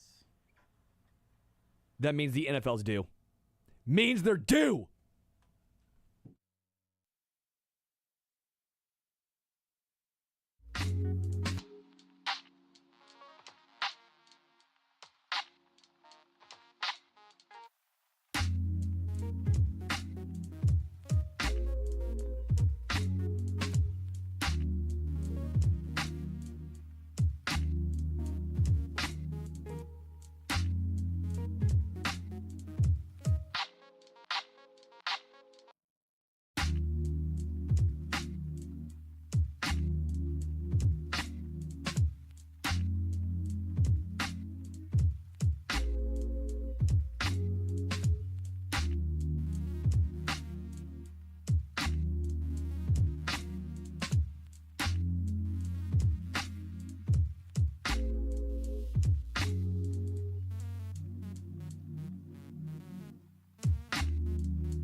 Welcome back to The Zone as we are wrapping up the show for today and switch it over to the program at 2.